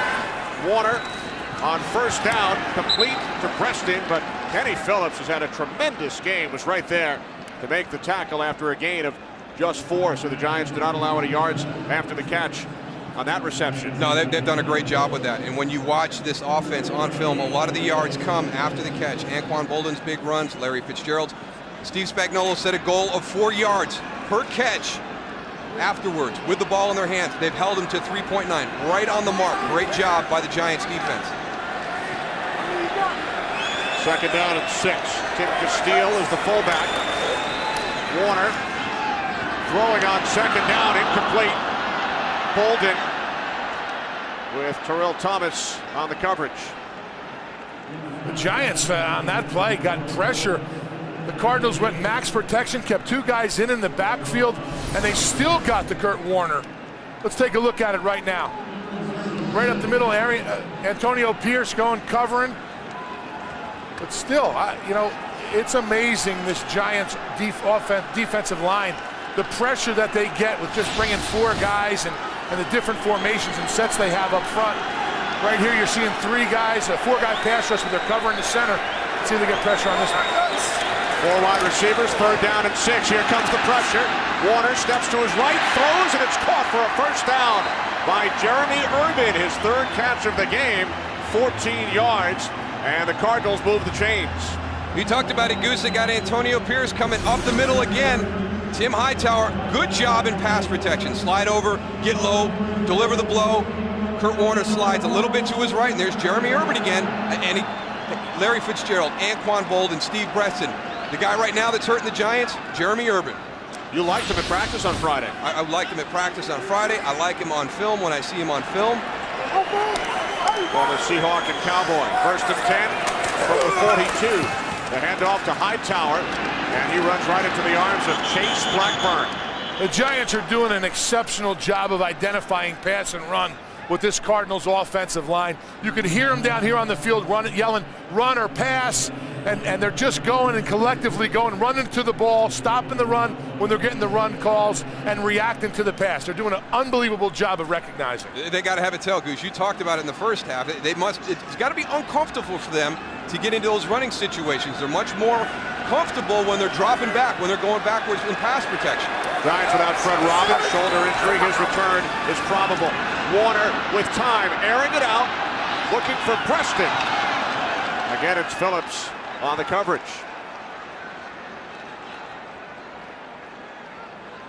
So a 3rd and 9 coming up as Warner's pass intended for Preston incomplete. Moving to the inside, it's Kenny Phillips again. Boy, he's had an excellent game this afternoon. Great coverage. This location, I mean, it's so precise, the timing, the landmarks on your routes. It looked like Kurt Warner right there, upset where Steve Breaston ended up on his route. 3 wide receivers set, 3rd down and 9. Warner taken down from behind, he lost the football.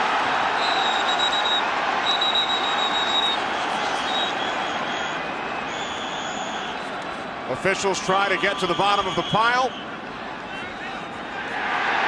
There's your first big mistake in a very tight game.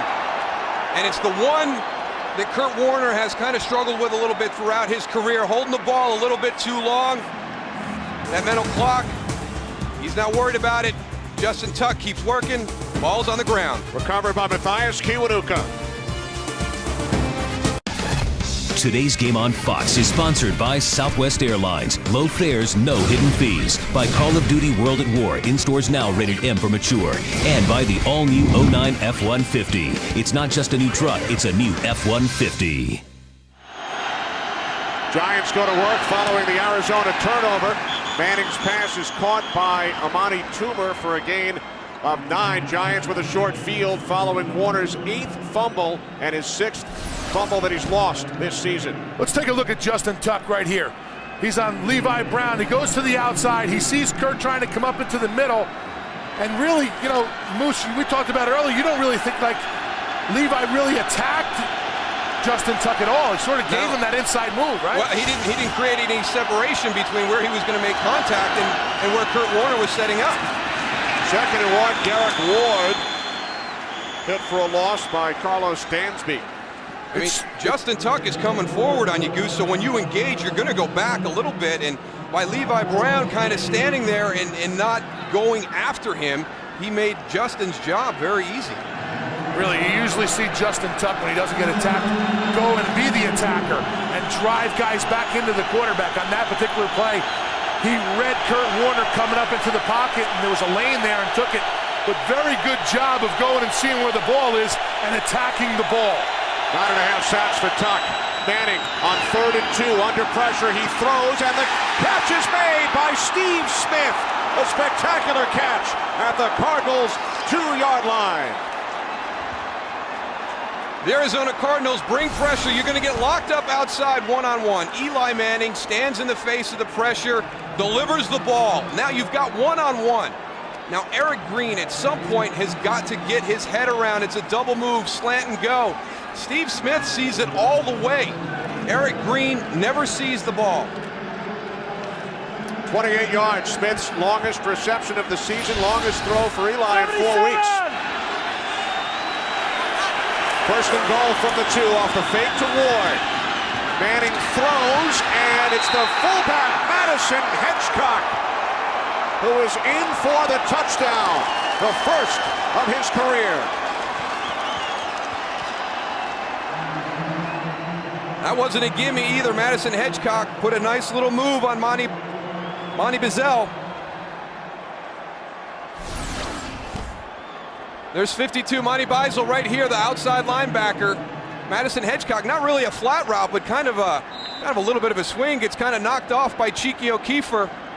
There you go. Get out there in space, make that little move. Was that a cut, Moose, I saw by the fullback? The fullbacks don't, when we're cutting, we're blocking. We don't really cut when we have the ball in our hands. We shift. I think Madison heard us talking about your Thanksgiving Day touchdown. He wanted a piece of the pie. Yeah. Now this is something new for a fullback. Usually we just hand the ball to the official. I was never a crew guy. He was working on that one, too. Another short field for the Giants. 4 plays, 40 yards. Madison Hedgecock, first career trip to the end zone. That's awesome. I guess maybe that thing's been in the closet for a while. You know, he's right there. He's showing it again. But Goose, when you got to explain, that's not a good thing, right? That's really not good. When you come off to the sideline, the guys go, "What was that?" or "What were you trying to do?" And you have to explain yourself. It should be, you know, they know what you're doing. That means that's a good dance. If it's not a good dance, you have to explain yourself. So obviously that wasn't good. All right, here's Arrington. Arrington across the 30.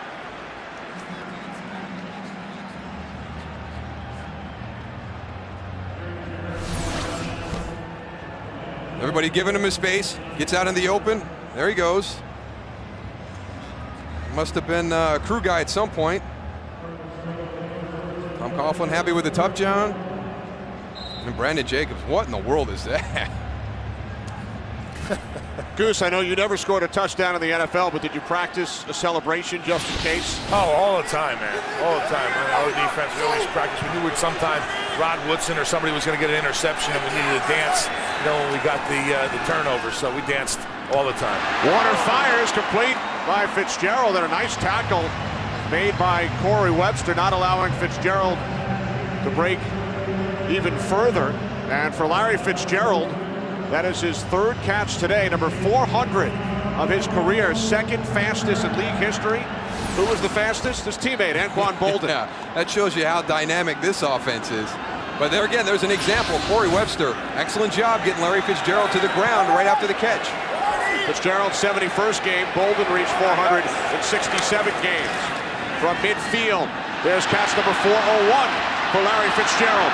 Another first down for the Cardinals, so the Warner to Fitzgerald connection heating up on back-to-back pass plays. 18 more yards for the Cardinals. And there's a flip side to what Michael Strahan talked about at halftime, that the Cardinals have to come out and play 60 minutes. With this offense, as explosive as it is, they feel like there's never an opportunity during the course of a game that they're out of. When they played the Jets, it was 34-0 at halftime. They came out in the 3rd quarter and boom, boom, boom, it's 34-21 very quickly. So when you have an offense that has this explosive capability, you always feel like you can get back in the game. Warner off the fingertips of Bolden. By the way, Fitzgerald over 1,000 yards for the season with that last catch, as we check in with Kurt Menefee in Los Angeles. Raiders and Broncos. This is Denver rookie running back Darren McFadden scoring. 17-10, Raiders on top at this point in the 3rd quarter. Kenny Moose and Goose, that's the most points the Raiders have scored in a game since week 4. And there's still another quarter to go. Wow. Explosion. We mentioned the Giants lost Fred Robbins earlier to a shoulder injury. Now Dave Tollefson is on the sidelines. Looks like he's cramping.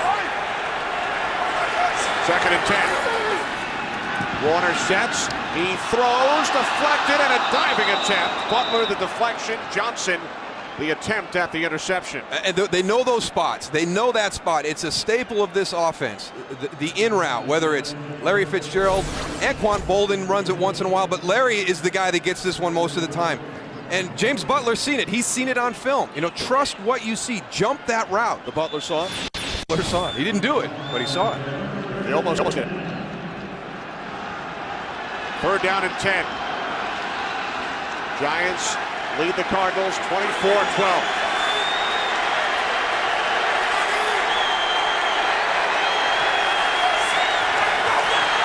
Warner had trouble with the snap.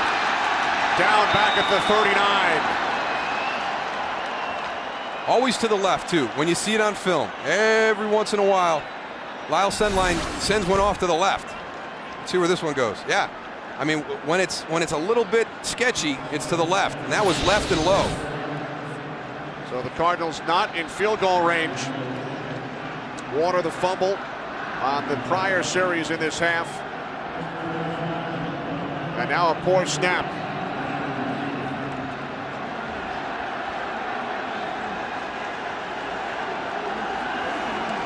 Punting from midfield, Dirk Johnson. Hickson lets it bounce, takes it at the 12. Hickson up the sidelines, penalty marker. Out of bounds at the 29. Thought there is a flag. He's had big returns, but there's just a great example. It's a short kick. It's going to hit the ground, but get over there, get behind it. So if it takes that hop, you're in a position to field it and prevent it from rolling all the way down to your goal line. During a return, illegal block in the back. Number 22 of the receiving team. 10-yard penalty, first down. That's on Ruben Drones, forcing the Giants back. Look at Dave Tollefson on the sidelines, taking water down moments ago. And then he leaves. Giants with a 12-point lead. Start from their own 16-yard line. Manning complete to Moss. Sonoris Moss out of bounds. Oh, I think we lost 24. The cameraman. Wow, it's dangerous down here. We got officials getting knocked out, cameramen getting knocked out. I might need some pads down here, Moose. Is the guy all right down there, Goose? Let's see what we got here. Here comes everybody. He's staying in there, hanging on. Our cameraman, Darren Pierce, taking a hit. Woo. Is he okay? Is he up? I don't know. I can't see him. I think he's still down. He's getting looked at right now. We saw the umpire get elbowed earlier, and now Darren Pierce getting worked on by the medical staff, one of our cameramen, as Derek Ward picks up a first down out to the 27-yard line.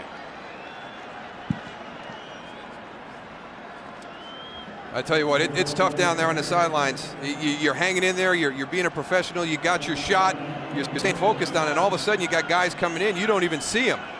And you go down, you got the big camera on your hand. Looking through that He's got a smile, it looks like he's doing all right. Yeah, he's feeling better. He's got a little water right now. I'll go give him a little pep talk in a couple minutes. Back up on his feet, good job, Darren.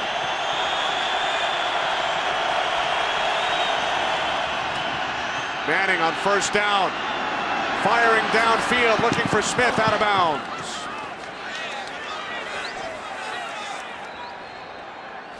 Well, we saw the camera start going, and here's what happened to Darren. Big Gabe Watson comes in, gets that big right paw, right shoulder right into him. I don't know, Moose. That didn't look like much of a hit. You didn't see it coming, Goose. We might have to make a trade. We'll get Rich Hall for him. We'll get Darren in the black and white stripes and put him out there as the umpire. We need more guys like Hardy's size to go and take hits like that. Plus, Darren's not wearing any padding. 2nd and 10. From the 28, Derek Ward. Ward across the 30. Carlos Dansby made the tackle. Now that's what a guy down on the field should look like. A little stout right there. I mean, he's got this thing going on a little bit. You know, you ain't got to. He's got some guns over here. These guns work. Come on, he's got everything going. Looks like he's got a helmet on. What's that? What's that in his ear? I don't know what that is. Communications of some kind. Hardy Clunder. Hardy not as close to the action as Darren, though. Exactly. 3rd down and 7.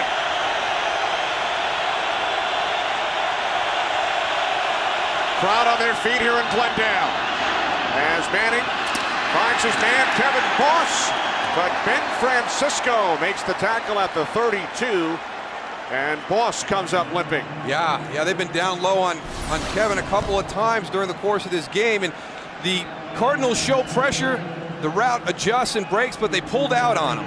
And it looks like he got a helmet right in the shins, and I cannot tell you how much that hurts.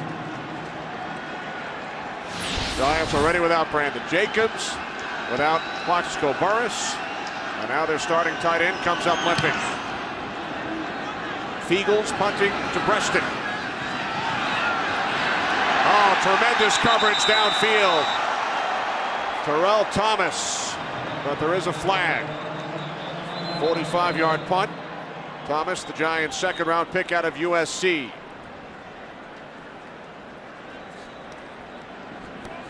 Trying to get a block on Terrell Thomas, and Steve Breston ran right into where they were knocking him out.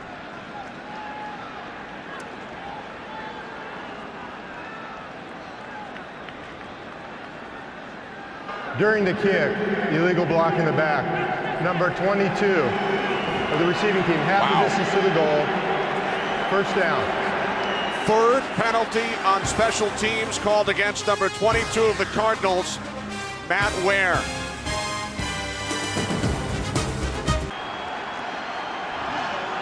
There's Matt Ware, 3 big penalties on special teams. A face mask earlier, then another penalty and offsides led to a long return. Warner hit from behind as he throws. Pass was intended for Amani Toomer. They got onto something at the end of the first half. They started to get some pressure. Now they're just giving Kurt Warner some different looks. That time it's Corey Webster coming off the edge on his blind side, getting to Kurt right before he's able to get that throw. Well, standing back here, the splits, I mean, look at the size of these splits right here by the offensive linemen of the Cardinals. The Giants go and see it. That's exactly where they're blitzing. Right there, Corey Webster comes right in and forces a bad throw. And what Tony means by splits, the space between each of the offensive linemen. Here's Hightower spinning out to the 15-yard line. Kenny Phillips made the tackle. Gain of 5, 3rd down and 5 coming up. The Arizona Cardinals, record of 7-3. They have not been 8-3 in 32 years. They have not been to the postseason in 10 years. They have not won a division title in 33 years. They have not lost at home this season. They trail the Giants by 12. You see those splits right there between number 74 Wells and Gandy, the left tackle. Giants decide not to come that time, but still getting pressure on Kurt Warner. Late hit, Kenny Phillips. As well as he's played all day today. You got a couple of his teammates upset out there. Aaron Ross is upset. Michael Johnson's upset, but I think this is a good call. Kenny's played a heck of a game, just has to be smart. Interference. Number 31 of the defense. Oh, wow. They didn't call a hit. Automatic first down. Wow, Aaron Ross called for pass interference. My apologies, Mr. Phillips. A little bit of an arm bar there. I thought they were going on the hit. I love when they pull off after they make contact. I didn't do it. Yeah. Come in here, I'm going to lower my shoulder on you, and then no, my arms are up. Second pass interference call on Ross today. Giants had been flagged for pass interference only once all season over their first 10 games. Ross, the NFC Defensive Player of the Week, had 2 interceptions against Baltimore, returned 1 for a touchdown. 21 yards on the penalty.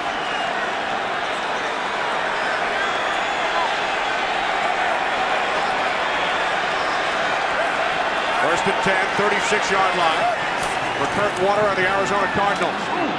Off the fingertips of Hightower, and then nearly picked off by Webster. Warner hit again by the combination of Kiwanuka and Tuck. Right now, they've got this team confused. The line has absolutely no idea where they're going. Reggie Wells is coming out to block the corner pressure and goes right by Matthias Kiwanuka. Their assignments right now, Steve Spagnuolo is 1 step ahead of them, bringing some different looks, and has got this Arizona offensive line a little bit confused. Warner 4 straight incompletions. Arrington in the backfield.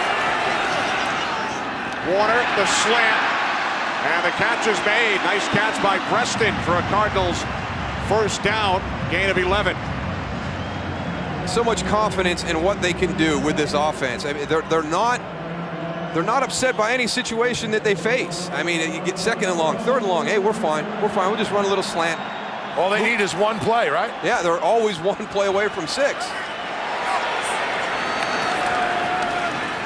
Warner with time on first down, can't find their one downfield. Good coverage. Penalty marker as Warner dumps it off, and J.J. Arrington picks up another first down, but there is a flag.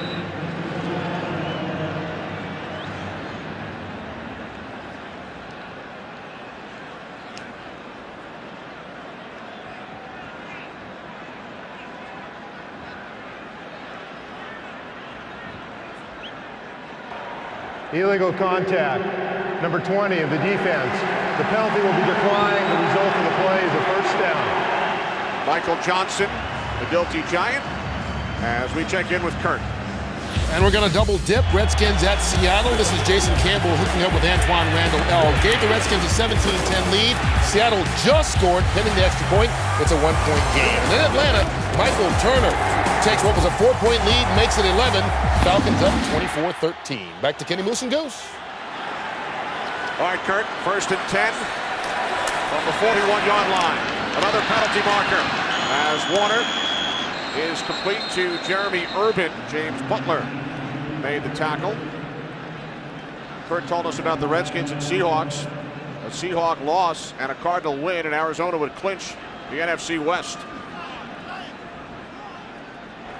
Illegal use of hands to the face, number 31. Defense, 5-yard penalty, automatic first down. 3rd penalty called on Aaron Ross today. Well, that's part of the plan, in my opinion. He's at the bottom of your screen. You have to be physical. There's how you disrupt the timing. You get a jam at the line of scrimmage. Now, Aaron Ross missed on that one and allowed Steve Breston to get by him, but if you're going to play this Arizona Cardinal offense, you're going to have some potential for an illegal hands to the face, illegal contact down the field, but you've got to stay physical. Play within the parameters of the rule book, but you've got to be physical with this group. We saw Justin Tuck earlier on the sideline. Looked like his shoulder was getting a little bit of a problem. One of their best pass rushers out. That's going to hurt this defensive line for the Giants. Dave Tollefson has returned, so has Fred Robbins. Cardinals started this drive back at their own 10-yard line. From the Giants 31, a pump fake by Warner. Now he throws, looking for Preston. Incomplete.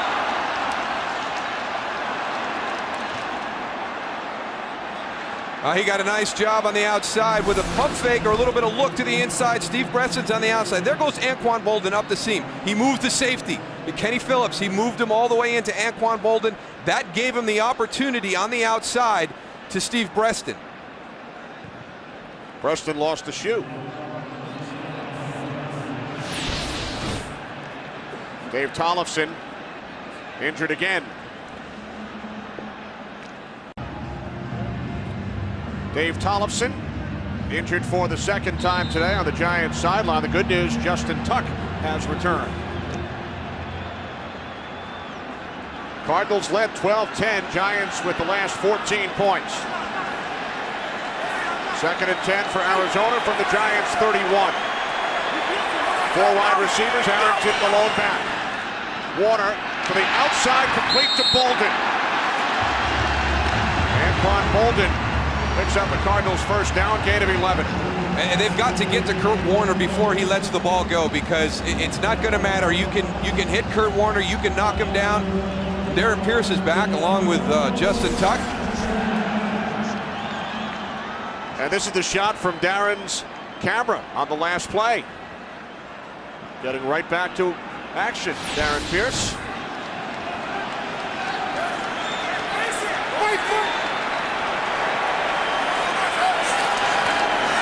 Harrington, end around, Preston. 4 yards, down to the 16. Kurt Warner trying to make a block on that particular play. We got to go and teach him a little bit. He's got to extend his arms a little bit, get his hands inside, and keep running his feet. He stopped his feet on that block. He is 37, Goose. That's all right. Here he comes around on the outside. He spots his man, Phillips, right there. Cut him right now. Boom. Yeah. Got his hands inside. Don't look at the receiver. Keep driving the feet. Kurt. Warner on the sidelines. Boldin will take the snap. They call this the Pahokee formation. That's Boldin's hometown in Florida. And Boldin is tackled by Blackburn. Giants anticipated this. They've seen the Cardinals run out of that formation on film. And now Warner comes back in. Well, you know, this is caught on because of the Miami Dolphins earlier this year, the success that they had against New England. But if I've got Larry Fitzgerald, Anquan Boldin, Steve Breston, Jeremy Urban, and Kurt Warner, this is something I might not even practice. I don't understand when you have the talent that you don't utilize it. It's a change-up. It makes people practice things, but that doesn't mean you have to run it in the game, especially in the red zone. Boldin, a quarterback in high school, played some quarterback at Florida State as well. 3rd down and 7. Warner chased by Tollefson. He throws. It's caught by Boldin. He dives. but he was out of bounds, and there is a flag.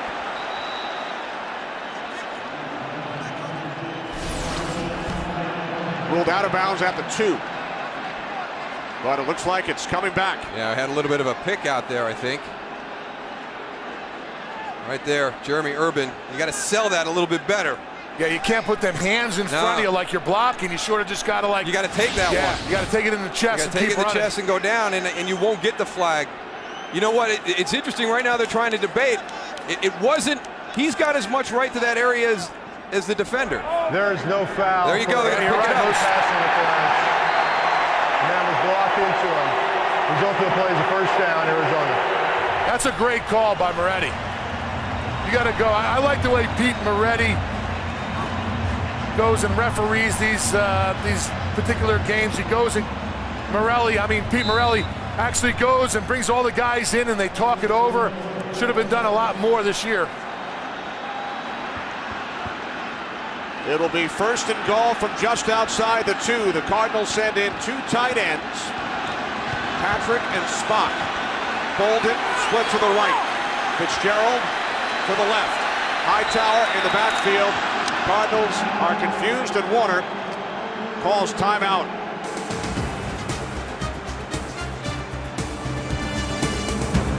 For points, they have doubled up the Cardinals, 24-12. Cardinals with a first and goal from just outside the 2. 12th play of the drive coming up for Arizona. 3 receivers to the left. Now Fitzgerald in motion to the right. Hightower in the backfield. Warner to the corner of the end zone. Looking for Fitzgerald. There is a flag. Aaron Ross, who has already been called for 3 penalties today on the coverage. I think they're going to get him on his 4th. Pass interference, number 31, defense. The penalty occurred in the end zone. By rule, the ball be placed on the 1-yard line, first down. Wow, 4th penalty on Ross today. They're going to bring Larry Fitzgerald across the formation in motion. There's Aaron Ross running stride for stride with him. Now what he gets, they see that arm come up. It's one of the ones, the criteria for pass interference. It's an arm bar. You can see he gets it up to block his progress. 3 receivers, Hightower, the lone back. From the 1, Hightower, touchdown.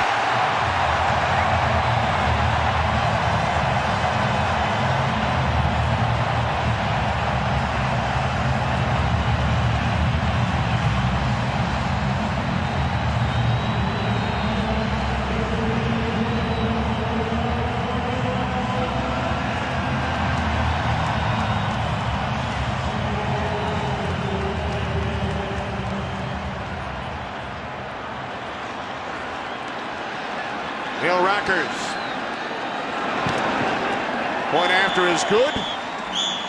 Tim Hightower ties a franchise rookie record, his 9th rushing touchdown. Ronald Moore had 9 back in '93. Hightower's 2nd score today. Good patience on that one. A play designed to go to the left. He's not committed all the way. He's able to bend this one back. A little belly move, gets his feet, gets north and south, gets into the end zone. A 90-yard drive for the Cardinals, but they were aided by 4 Giants penalties. Now, one big one on a 3rd down. And the one thing you can't do against this Arizona offense is give them extra opportunities. Moose, you pointed out early, we've never seen the Giants beat themselves like we're seeing today with so many penalties. I know that Aaron Ross has had 4 penalties, but you got to challenge the Arizona wide receivers on the outside, and you have to be physical. It'll be interesting to see what Tom Coughlin kind of weighs in with that after the game, but there's your guy. There's been the difference maker today for the Giants. Dominic Hickson, 180 yards in returns. I mean, that's kickoff return, 21 on punt returns. He's got a 21 yards receiving, 11 rushing. He's got 233 yards from scrimmage today. I say 233, not 232. I say 233, what we got up here. I go with Kenny Albert. And I'm going with Dave Corus, our statistician. Hickson will look to add to those totals right here.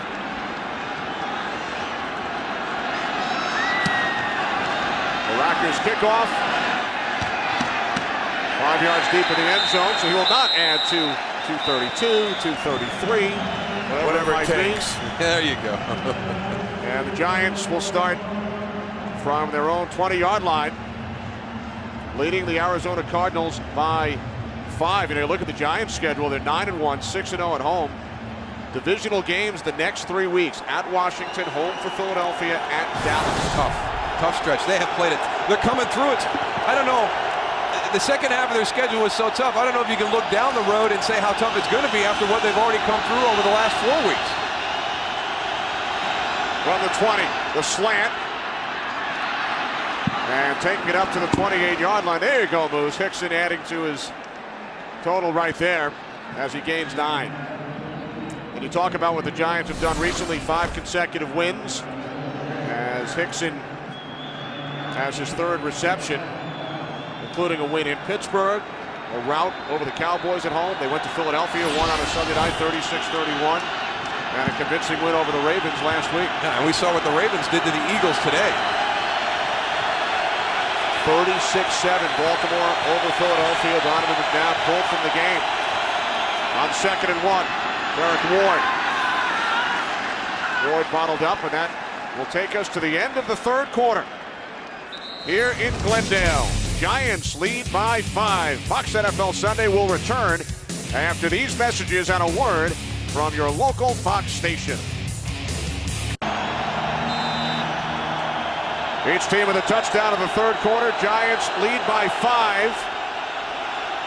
Facing 3rd down and 1. 2 tight ends. Ward running behind the fullback, Hitchcock. Cuts to the outside and picks up a 1st down. Derek Ward out to the 35. Needed 1. He gained 6. On the edge, too. The area that Arizona knows that the Giants like to run, even with a big man in there, Brandon Jacobs. Offensive line, maybe it just doesn't matter. Oh, Chris Snee, what a great job coming off on Darnell Dockett. Chris Snee, the right guard, Tom Coughlin's son-in-law. Many people feel Snee is having a Pro Bowl season. Wow. Darnell Dockett, that's in my opinion the best player they've got up front. Chris Snee did a great job on that block. Dockett went to the Pro Bowl last season. Manning on 1st down. Wide open Kevin Boss. In Cardinals territory, out of bounds at the Arizona 37, a 28-yard pass play. It's the opportunity to get the ball down the field because of how Arizona is playing. Well-designed play. You've got Steve Smith clearing it out. You bring in Kevin Boss in behind on the corner route. Good throw by Eli Manning. Manning now 17 of 23, 172 yards. He has passed for fewer than 200 yards each of the last 6 games. But the Giants have won 5 out of the 6. Manning to Toomer, wrestled down by Eric Green after a gain of 6. Well, over the last couple of weeks, you know, the way that they've been defending the Giants, they've been leaving themselves vulnerable for the run. And today, the Arizona Cardinals are not doing that. They're giving Eli Manning some opportunity with some single safety to get the ball down the field, and they're building their confidence, getting the throws on the outside. Darnell Dockett back in the game, 2nd down and 4.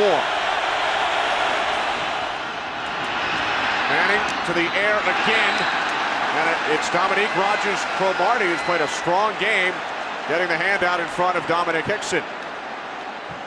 Sometimes it's just we're going to bring enough guys and see if you can pick them up. Do you have enough time to let Eli Manning get that ball down the field before our pressure gets to you? You can see today for the first time in a while, more passes than rushes for the New York Giants, even with Plaxico Burress on the sideline. Burress played the first series, had 1 reception. It was a race due to a penalty.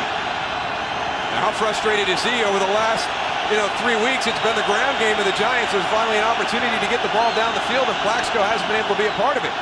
Manning on 3rd and 4, and the catch is made for a 1st down by Steve Smith at the Cardinals 23. 8 yards for Smith, a Giants 1st down. Just methodical, Goose, in what they do. It's very impressive to watch. Identifying your your defense, making sure you've got everything protected. Now, the Cardinals know that Steve Smith is a guy they want to go to on third down, but it doesn't matter. They still get him the ball, and he moves the chains. Ball is on the 23, the exact yard line where David Tyree made his spectacular catch in the Super Bowl. Same side of the field. Here's Derek Ward. Ward tripped up at the 15-yard line. Gain of 8 as we send it to Los Angeles once again in Kirk. Falcons leading Carolina by 3, 4th and goal. Michael Turner's second effort keeps it turning. Third touchdown of the game for Turner, and Atlanta opens up a 10-point lead under 7.5 to go. Kenny Moose loose. Big day for the Falcons. Thanks, Kurt. Ninth play of the drive coming up for the Giants. The Giants are doing a great job of attacking the edges, Moose. Outside, not running up the gut, but going on the outside and controlling the outside. 2nd and 2. Manning dumps it off to Ward. Manning was under pressure. Had the presence of mind to get rid of the football. Derek Ward picks up 6. And the Giants once again move the chains. But Kevin Gilbride's been one step ahead of him. They bring the pressure. He's had a couple of nice play calls with the screens and the ability and the opportunity for Eli Manning to get rid of the ball. It's a little check down screen right into the middle. It's enough for the first down. Just very, very methodical on this drive, this Giant offense.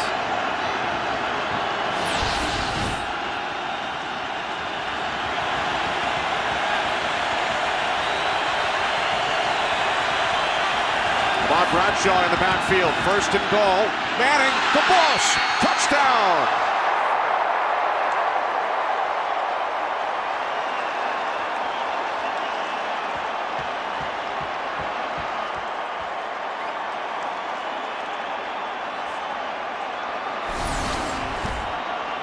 There's Kevin Boss lined up with Cheeky O'Keefer, gets to the outside. Let's see where Eric Green goes. No, he didn't have a shot at it. I thought maybe he felt like he had an opportunity to knock that down or make a pick. Kevin Boss does a nice job of concentrating because that ball was tipped on the line of scrimmage by Hayes. Still be able to go and complete it. Carney adds the point after. Kevin Boss with his 5th touchdown of the season, 4th in the last 5 games. Eli Manning matches his season high with his 3rd touchdown pass today. Giants back up by 12. They respond to a 90-yard Arizona drive with an 80-yard drive of their own. Eli Manning 6 for 7 on the drive. Kevin Boss, the Giants touchdown. Carney's kickoff, taken at the 5. And brought out to the 23-yard line by J.J. Arrington. Chase Blackburn the tackle. Eli Manning congratulated first by Brandon Jacobs and then his offensive coordinator, Kevin Gilbride. The Arizona Cardinals with a chance to clinch the NFC West with a win today and a loss by Seattle. Seahawks trail the Redskins by 3 in the 4th quarter, but the Cardinals trail the Giants by 12. From the 23-yard line on 1st down, Warner to Bolden, tackled by Butler. James Butler makes the tackle at the 26, gain of 3. One of the things that you see on film when you watch this offense is how many yards come after the catch, whether it's Anquan Bolden, Larry Fitzgerald, and I can't say enough of how good a job this Giants team has done limiting that this afternoon.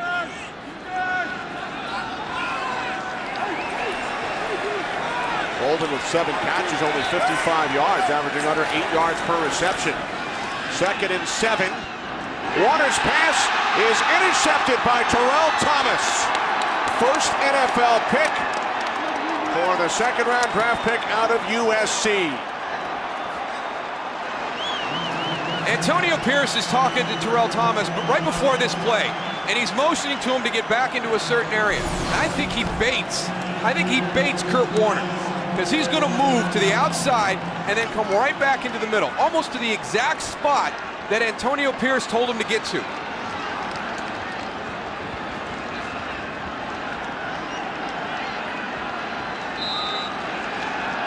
Kurt Warner never anticipated Terrell Thomas being in that spot where Steve Bresson was coming into. Again, there's that window.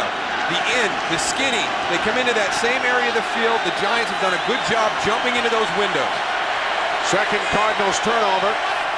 Giants for the 4th time started driving Arizona territory, and here's Ahmad Bradshaw. Darryl, you talked about what an important piece Bradshaw has been for the Giants, especially in the 4th quarter of games. Unbelievable. In the first half, he's got 2 carries for 4 yards. In the second half, he's got 43 for 297, almost 7 yards a carry. Ahmad Bradshaw has been on the sideline, and whether it's Brandon Jacobs typically, or this afternoon it's Derek Ward, go in there, pound him, pound him, pound him. Now Ahmad Bradshaw comes in. He's rested, he's got fresh legs, he's going to be a step quicker than everybody in that Arizona front 7. That's the key, Moose, right there, what you just said. They have fresh legs, they rotate him, and they stay fresh the whole game. Manning to Boss. Kevin Boss is down, took a shot from Eric Green.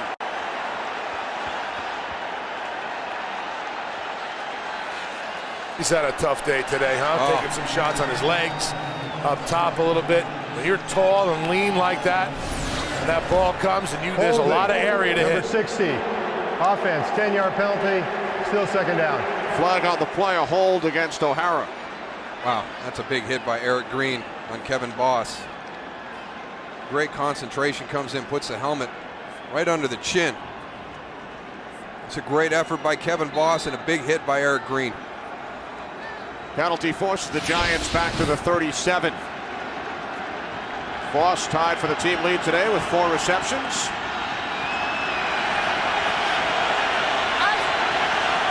Four receiver set, Bradshaw below back. Second down and 18. Manning swings it out to Hickson. Hickson out of bounds at the 30-yard line, gain of 7. How impressive has this recent run been for the New York Giants? The last 4 wins have come against teams with winning records at the time. Pittsburgh, Dallas, Philadelphia, and Baltimore. Only one team in NFL history has won 5 consecutive games, all against teams with winning records, the 1970 Vikings. And it's the balance. Tony talked about Arizona being, real heavy pass-oriented and really leaning on Kurt Warner. That's not the Giants. They don't lean on the running game. It's part of their balanced attack. Today, Arizona gave them opportunities in the passing game, and Eli Manning has done a great job exploiting it. Manning calls timeout. Eli does not look happy. Well, the game clock was counting down. He didn't have enough time to go and call the play on that one, guys.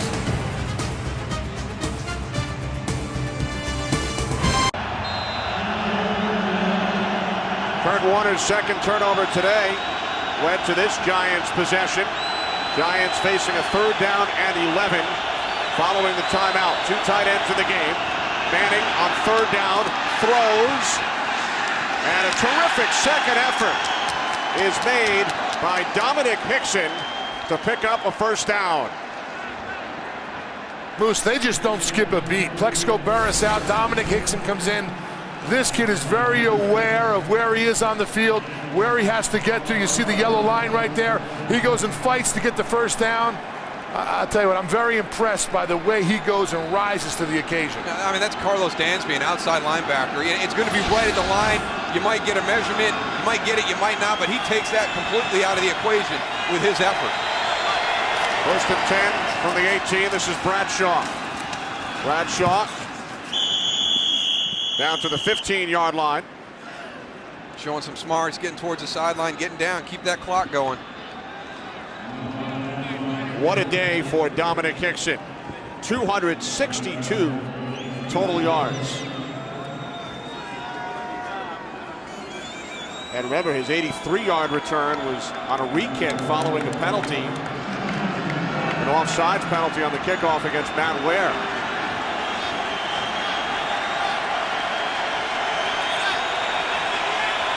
Second down and 7. Bradshaw looks to cut it back inside, gains 2. Down to the 13-yard line. Dockett made the tackle as we approach the midway point of this 4th quarter. Giants lead by 12. But you have to give this Arizona defense credit too. I mean, we've talked about the Giants offensive line, and yeah, they don't have Brandon Jacobs today, but they've held him to 69 yards rushing. And that's a pretty good afternoon against this group. Giants have scored at least 30 points for the 6th time this season in 11 games. Highest scoring team in the National Football League. 3rd down and 5.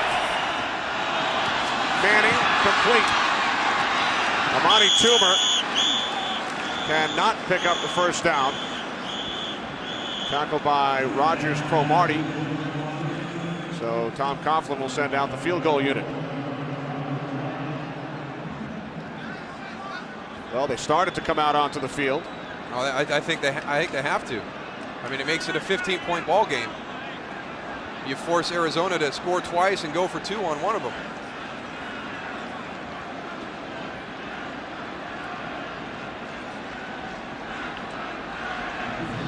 I agree. You don't want to take the chance of leaving the difference at just 12.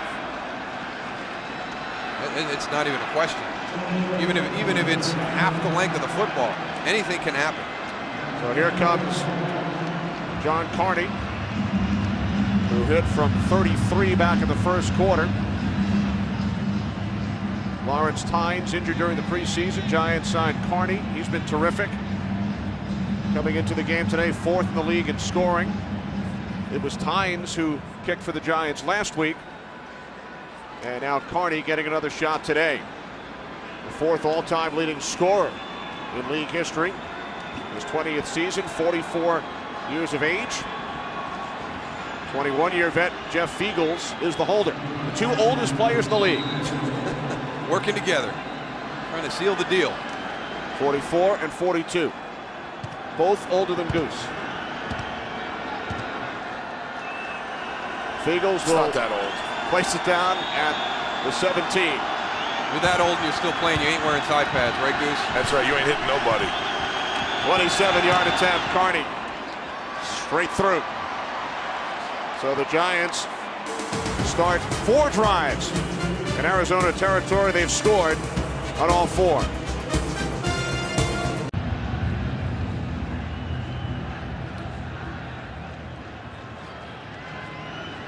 Giants leading the Cardinals 34-19. We welcome those of you who have just joined us. Redskins, hang on, beat the Seahawks 20-17. So what that means is the Arizona Cardinals, with a victory, would clinch the NFC West, but they trail this game by 15. Kenny Albert, Darryl Johnston, Tony Siragusa from Glendale, Arizona. J.J. Arrington on the return. Arrington out to the 45. Another big return by Arrington. We take you back to the 1st quarter. Giants took their first lead. Derek Ward, a 1-yard touchdown run. Cardinals go back on top as Tim Hightower takes it in. Eli Manning, first of his 3 touchdown passes to Amani Toomer. Giants led at the half, 17-12. Madison Hitchcock, first career touchdown, the Giants fullback. Hightower, his 2nd of the game. Here in the 4th quarter, Manning to Kevin Boss. And then first career interception for the rookie out of USC, Terrell Thomas, leading to a John Carney field goal. Giants over the Cardinals 34-19. Following the 40-yard kickoff return by Arrington. Terrific field position for Kurt Warner. Now the Cardinals, they start from their own 48. And Anquan Bolden cannot make the catch. It hit the ground. 2nd and 10 upcoming for the Cardinals, who came with a record of 7-3, 4-4 here at home. Yeah, but this is by far the best team that they faced this season. The Buffalo Bills came out here undefeated. They beat the Dallas Cowboys here at home, but this is the best opponent that the Arizona Cardinals, what a lot of people feel is the best team in the NFL right now. So they have made some critical mistakes. They've given the New York Giants a short field, and the Giants have taken advantage every opportunity. Giants have started 4 drives in Arizona territory. They've scored on all 4, 20 points in all. Warner complete, 1st down, Anquan Bolden. Bolden down at the 37-yard line. A 15-yard pass play. Warner, 2 turnovers today. Dominic Hickson, tremendous game for the Giants, 261 yards in all. Eli Manning ties his season high with 3 touchdown passes. Giants doing it without Brandon Jacobs. And without Plaxico Burress, who played only one series and then left due to a hamstring injury.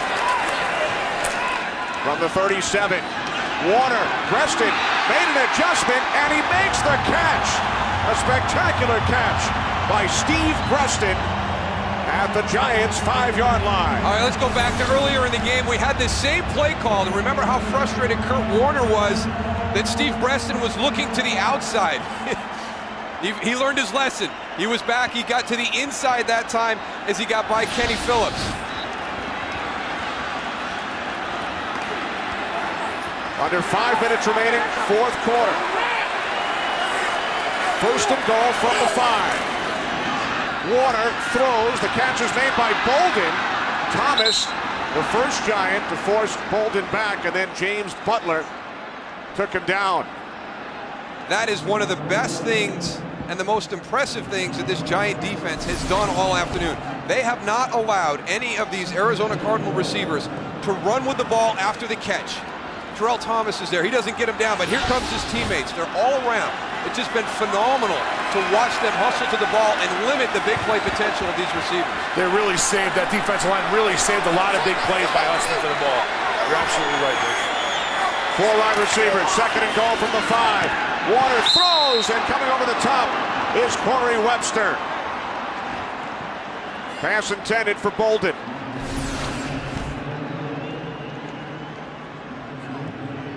Anquan Bolden and Larry Fitzgerald on the same side of the field. You get Larry Fitzgerald up to clear it, but you didn't fool Corey Webster on that. He's waiting for Anquan Bolden coming to the outside. At halftime, they had limited the Cardinals to 3.9 yards after each reception. They've brought that down to 3.2. Moose, you think we're going to see the fade to the corner on this play? Where's Larry? Larry's in the backfield again. Warner on third and goal finds Bolden, and Bolden takes it in for the touchdown. That was a great design play right there.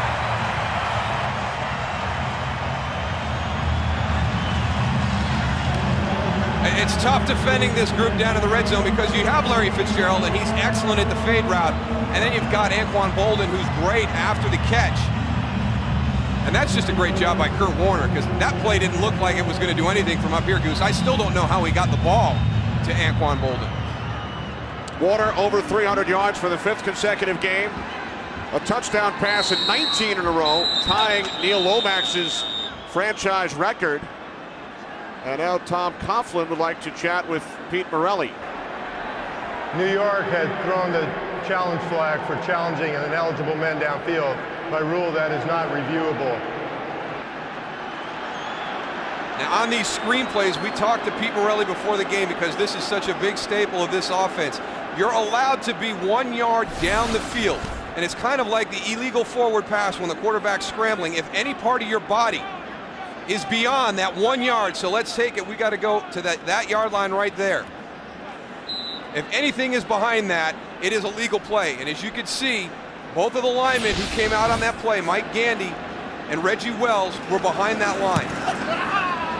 Rackers adds the extra point. The deficit is 8 because they had a botched snap on a point after try earlier.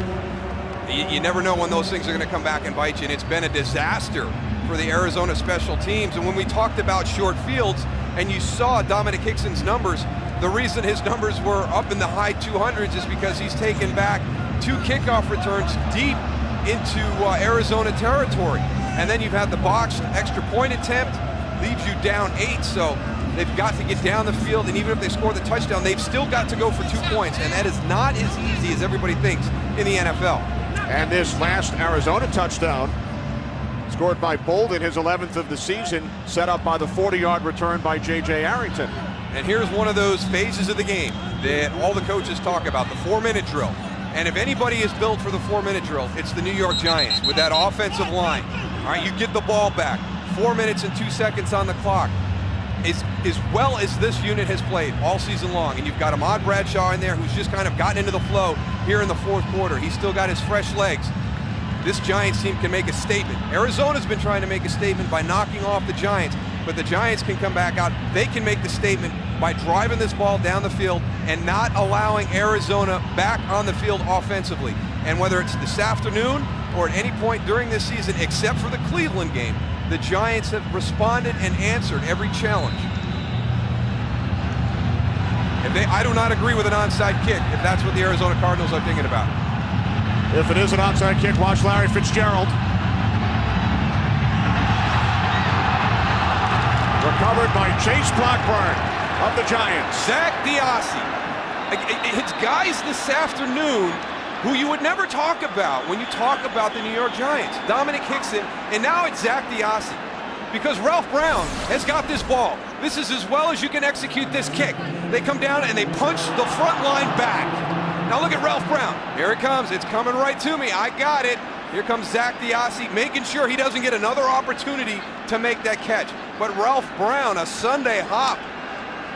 He had it there, Moose. He had the opportunity, didn't capitalize. I did not like the call, but they executed it very, very well, except Ralph Brown didn't bring it in. Ralph Brown, the former Giant. So for the 5th time today, Giants start a drive across the 50. They lead by 8. Manning's pass is complete to Hickson, and Dominic Hickson gains 8. We welcome those of you who've been watching the Falcons and the Panthers. Kenny Albert, Darryl Johnston, Tony Siragusa here in Glendale, Arizona, as Dominic Hickson limps off. Giants with an 8-point lead, 34-26 over the Cardinals, who have not lost at home this season. Cardinals would clinch the NFC West with a victory today. Giants looking to raise their record to 10-1.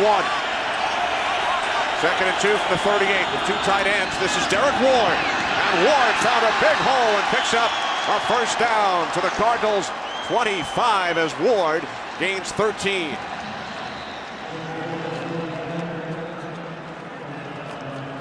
This Arizona front has done a good job. They've limited this ground game of the New York Giants, but when you need it, that's when you want to see what you can do. Chris Snee again gets around, pulls around, gets a good block on Gerald Hayes. Chris Snee, this line doesn't get enough recognition. Everybody talks about him as a group, but Chris Snee may be the best individual. Clancy Pendergast, and he's done everything his team could have expected. They've played well against the run, but it's been Eli Manning in this Giants passing game that's given them issues. With the play clock winding down, movement prior to the snap. False start, number 89, offense. 5-yard penalty, still first down. That's on Kevin Boss. Howie Long on our pregame show said the offensive line collectively, the Giants MVP, and Howie said it may be the best line in the entire National Football League. I would agree. The one that you might look at that could challenge it, Tennessee. Tennessee ran into a very good defense today. The New York Jets, one of the best in the NFL at stopping the run, have their first loss of the season. So when you're talking about it, in my opinion, it's either one of those two, and I just really like this Giants unit. They've been together for a long time, play excellent. 1st and 15 following the penalty. Pass is caught by Madison Hedgecock, who scored his first career touchdown earlier. And with 2:29 remaining, timeout is called by the Cardinals. Giants with 3 divisional games coming up. Next Sunday in Landover, Maryland, it will be the Giants taking on the 7-4 Washington Redskins, who defeated Seattle today. It all begins with the Built Ford Tough Fox NFL Sunday pregame show at noon Eastern, 9 a.m. Pacific. Check local listings for the game in your area next Sunday on Fox. Giants at 9-1. Cowboys and Redskins both won today, both 7-4. It'll be a short week for the Arizona Cardinals. They must travel on Wednesday to Philadelphia. Cardinals 0-3 in the Eastern time zone this year. And check this out. The 5 West Coast teams, the 3 California teams, plus Seattle and Arizona combined, 0-15 in the Eastern time zone this season. 0-15. It's tough going to the East Coast, Kenny. Much easier going east to west. 2nd and 7, Derek Ward.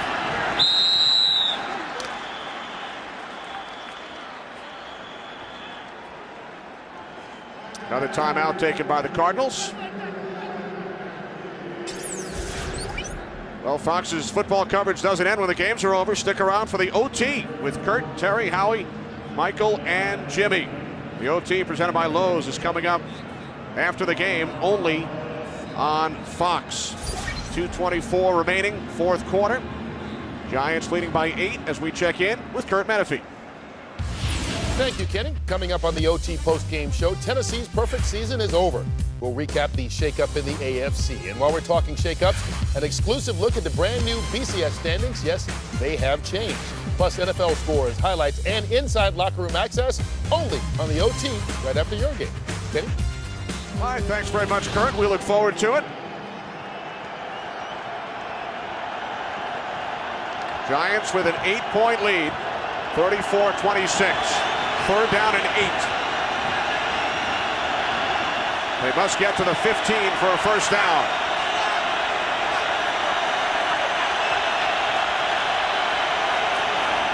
Inside handoff to Ward, and Derek Ward is close. It will depend on the spot. Spotted just shy of the 15-yard line. Ken Wisenhunt might get a free timeout here. They're going to have to bring the chains out for a measurement. So he got 2 in. He's going to get 1 official's timeout here for the measurement. Then he's still got the 2-minute warning. You got to be ready for this, Goose. You know it's going to be inside handoff. You know that draw is coming, and I'll tell you, that offensive line, you talked about him, Moose, all day, and everybody's been talking to him around the league. I'm talking about him around the league, and they're just getting on people, staying on him, 10 yards downfield, still sustaining their blocks. And when you do that, big plays are going to happen, and you're going to go from a little draw should be for a 2 or 3 yard gain to an 8 or 10 yard first down. That's exactly what we saw on that last play.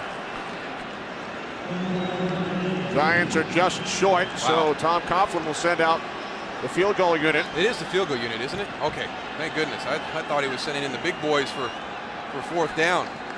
I've been a part of one of these. You can lose the game real easy. This is no gimme. There are no gimmies in the NFL. Carney 2 for 2 today. Clock will wind down to the 2-minute warning here in Glendale, Arizona. When we come back, the field goal attempt as the Giants look to extend their lead to 11.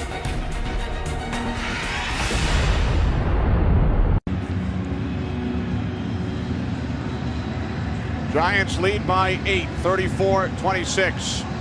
2 minutes remaining, fourth quarter. As John Carney gets set to attempt a third field goal of the day.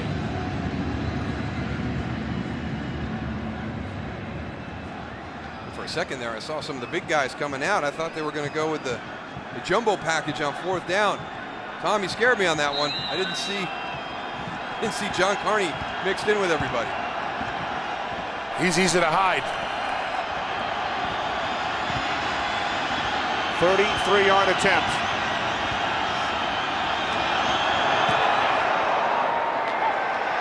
Giants by 11. Coming up in 4 days, Thanksgiving on Fox, the Galloping Gobbler. What is this? This is one pretty thing right here. Yeah, it's just beautiful. I guess it's better than not getting it. I would agree with Brett. It's better than not getting it. It's the Cowboys and the Seahawks. This Thursday, past winners of the Galloping Gobbler Award. I agree with Brett. It's better than not getting it. I like the old turkey better than this one. That's because you could eat the old turkey. Yeah, the old one, I don't know, it looked a little skinny, that old one, but this one looks a little bit like, I don't know, small. It looks like a hen, a little bit like a grouse or something. Evan Smith, your former teammate, past winner of the Galloping Gobbler Award. How about the Cowboys? One, wasn't it? Yeah, first one, 2002. Another win for the Cowboys today. They're back on track at 7-4. Keep it alive, and they're used to the short week. They're used to the Thursday game because of the tradition of Thanksgiving. So that gives you an advantage. You're used to the preparation during the week. They don't have to travel, which I've always felt is a huge advantage. Seattle's got to come in. So if they can get to 8-4, then they've got some tough games coming up. We talk about the Giants schedule. They've got a tough road too. What are you guys going to eat on Thanksgiving? You guys got a big plan? It all worked out, or? Absolutely. What are you having? Traditional. Yeah, I got the lasagna working. I got the little meatball soup my wife is cooking. She started cooking today, as a matter of fact. Tony, is it safe to say we should not wait for your leftovers on Thursday? There's not many leftovers, Kenny, at the Siragusa house. I just want to let you know about that. I figured. J.J. Harrington on the return. I know our director, Michael Frank, is looking forward to Thanksgiving. It's one of his favorite days of the year. Great job by Michael, along with our associate directors, Jeremy Green and Larry Lancaster, associate producer, Chirag Devaskar, technical producer, Dan Rotate, technical director, Chris Castro, senior producer of Fox Sports is Bill Brown, executive producers are Ed Gorin and David Hill. Thanks to Lou Tribbiani, Dave Corris, Ben Bowman, Matt Banovic, Ricky Camps, and the rest of our crew, especially Darren Pierce, who took that hit earlier in this game and only missed a couple of plays. Minute 48 remaining, fourth quarter. Warner's pass is caught by Bolden. Hard to wrestle Anquan Bolden down. Cardinals are out of timeouts at 13 yards from Warner to Bolden. Cardinals short week plus travel to the Eastern time zone. Eastern time zone, that's the big thing. Traveling from Arizona all the way to Philadelphia. Tough back-to-back games. Giants, Philadelphia. The one thing you can hope for, the Philadelphia Eagles, their season ended this afternoon. So you might catch a team that's just in a funk on Thanksgiving. And who knows what's going to happen with Donovan McNabb and Kevin Cobb that game. So that's been their Achilles heel, is going east. You know, the Redskins got him, the Jets got him. Warner spikes the ball, stops the clock. Cardinals wanted to make a statement today. We spoke to Larry Fitzgerald Friday. He said none of us have ever been in this position before. First place, 7-3 record, chance to clinch the division. Now, for all intents and purposes, the Cardinals will win the West. They only need one win or one more loss by the 49ers. So the Cardinals will go to the playoffs for the first time since '98. But is this a setback for them today? I think so. I think they wanted to come out. I think there was a tremendous amount of confidence, from the team when we met them on Friday. The other thing is the opportunity to be the number 2 seed in the NFC playoffs, with Carolina losing to Atlanta today. An opportunity to make progress there because they lost to Carolina earlier in the year. So with a tie record, Carolina gets the nod. So a disappointing afternoon for the Arizona Cardinals, but they lost a lot when they lost to the Jets. And I think there's some things to learn today. We have a great offense. Our defense played really well against a good New York Giant offense. Special teams. Don't forget about special teams. 2 games back east, at Philly, at New England. And not only does Carolina have 8 wins, Tampa Bay has 8 wins, and then 7 for Atlanta, Dallas, Washington, and Arizona. So 6 teams in that battle. 6 teams with either 7 or 8 wins in the NFC, going for that number 2 seed. Giants are going to win their 10th of the season today, raise their record to 10-1. This will be their 6th consecutive victory. At Washington, we will be on hand next Sunday, home against Philadelphia, at Dallas, Carolina, finish up at the Metrodome. That's tough. I mean, it has not been easy the second half of the season for the Giants.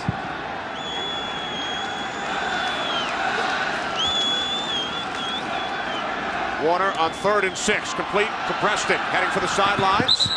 Clock stops, 36 seconds. Remember the OT coming up following football, followed by 24. Giants returning to the side of their Super Bowl victory as Warner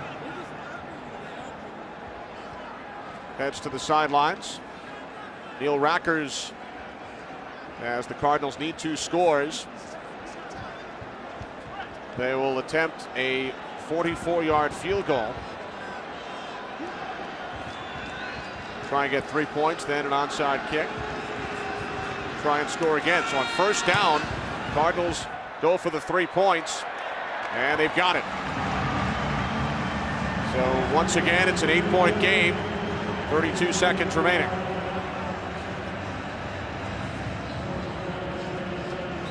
There's what you talked about right there, Kenny, is Tampa Bay, the team that I forgot about, sitting at 8-3, along with Carolina, that Arizona was trying to catch this afternoon. So with the Giants' victory today, they would remain 2 games ahead of the field, assuming they hang on and win this game today.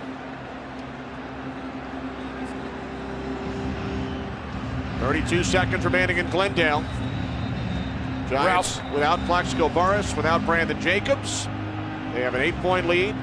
32 seconds on the clock, Goose. We're going to see another onside kick here. Ralph Brown has an opportunity to redeem himself after the last onside kick that sort of went through his hands, and the Giants got it back. So let's take a look at that last onside kick. It was a great kick. You can't execute this any better. I mean, everybody knocks the Giant players out of the way. Great hustle by Steve Diassi to make sure that Ralph Brown doesn't get a second shot at that ball that bounced off him. The Giants look a little bit more prepared for it this time, not knowing where it's going to go. They put 4 guys to the left now where they went last time instead of 3. Rackers kicking it left. And again, Giants able to recover. Steve Smith comes up with the football with 31 seconds remaining. So Ken Wisenhunt kicked the field goal on first down, leaving some more time on the clock, but the Giants recover their second onside kick. You don't want to get down the field and all of a sudden you don't have enough time on the clock. You got to do the onside kick, get a play, and maybe all you have time for is the Hail Mary. So to give his offense a little bit more options if they were able to recover that kick. But it doesn't work out. The Giants able to finish this game, and I thought it was a well-played game. Special teams was the difference. Congratulations to the New York Giants, showing everybody again why right now they are the best team in the NFL. And in Arizona, they're up and coming. They didn't win the game to get the respect that they needed, but I think they grabbed a lot of people's attention again. Yeah, they impressed me today, Moose. We talked about them only being, one-dimensional, and today they tried to run the ball and get things going. So I think they're getting better here in Arizona. Tom Coughlin's Giants now 10-1. They've won 6 consecutive games. They return to the site of their Super Bowl 42 victory. Same locker room, same sideline, same result. Giants by 8 over the Cardinals. Back in a moment.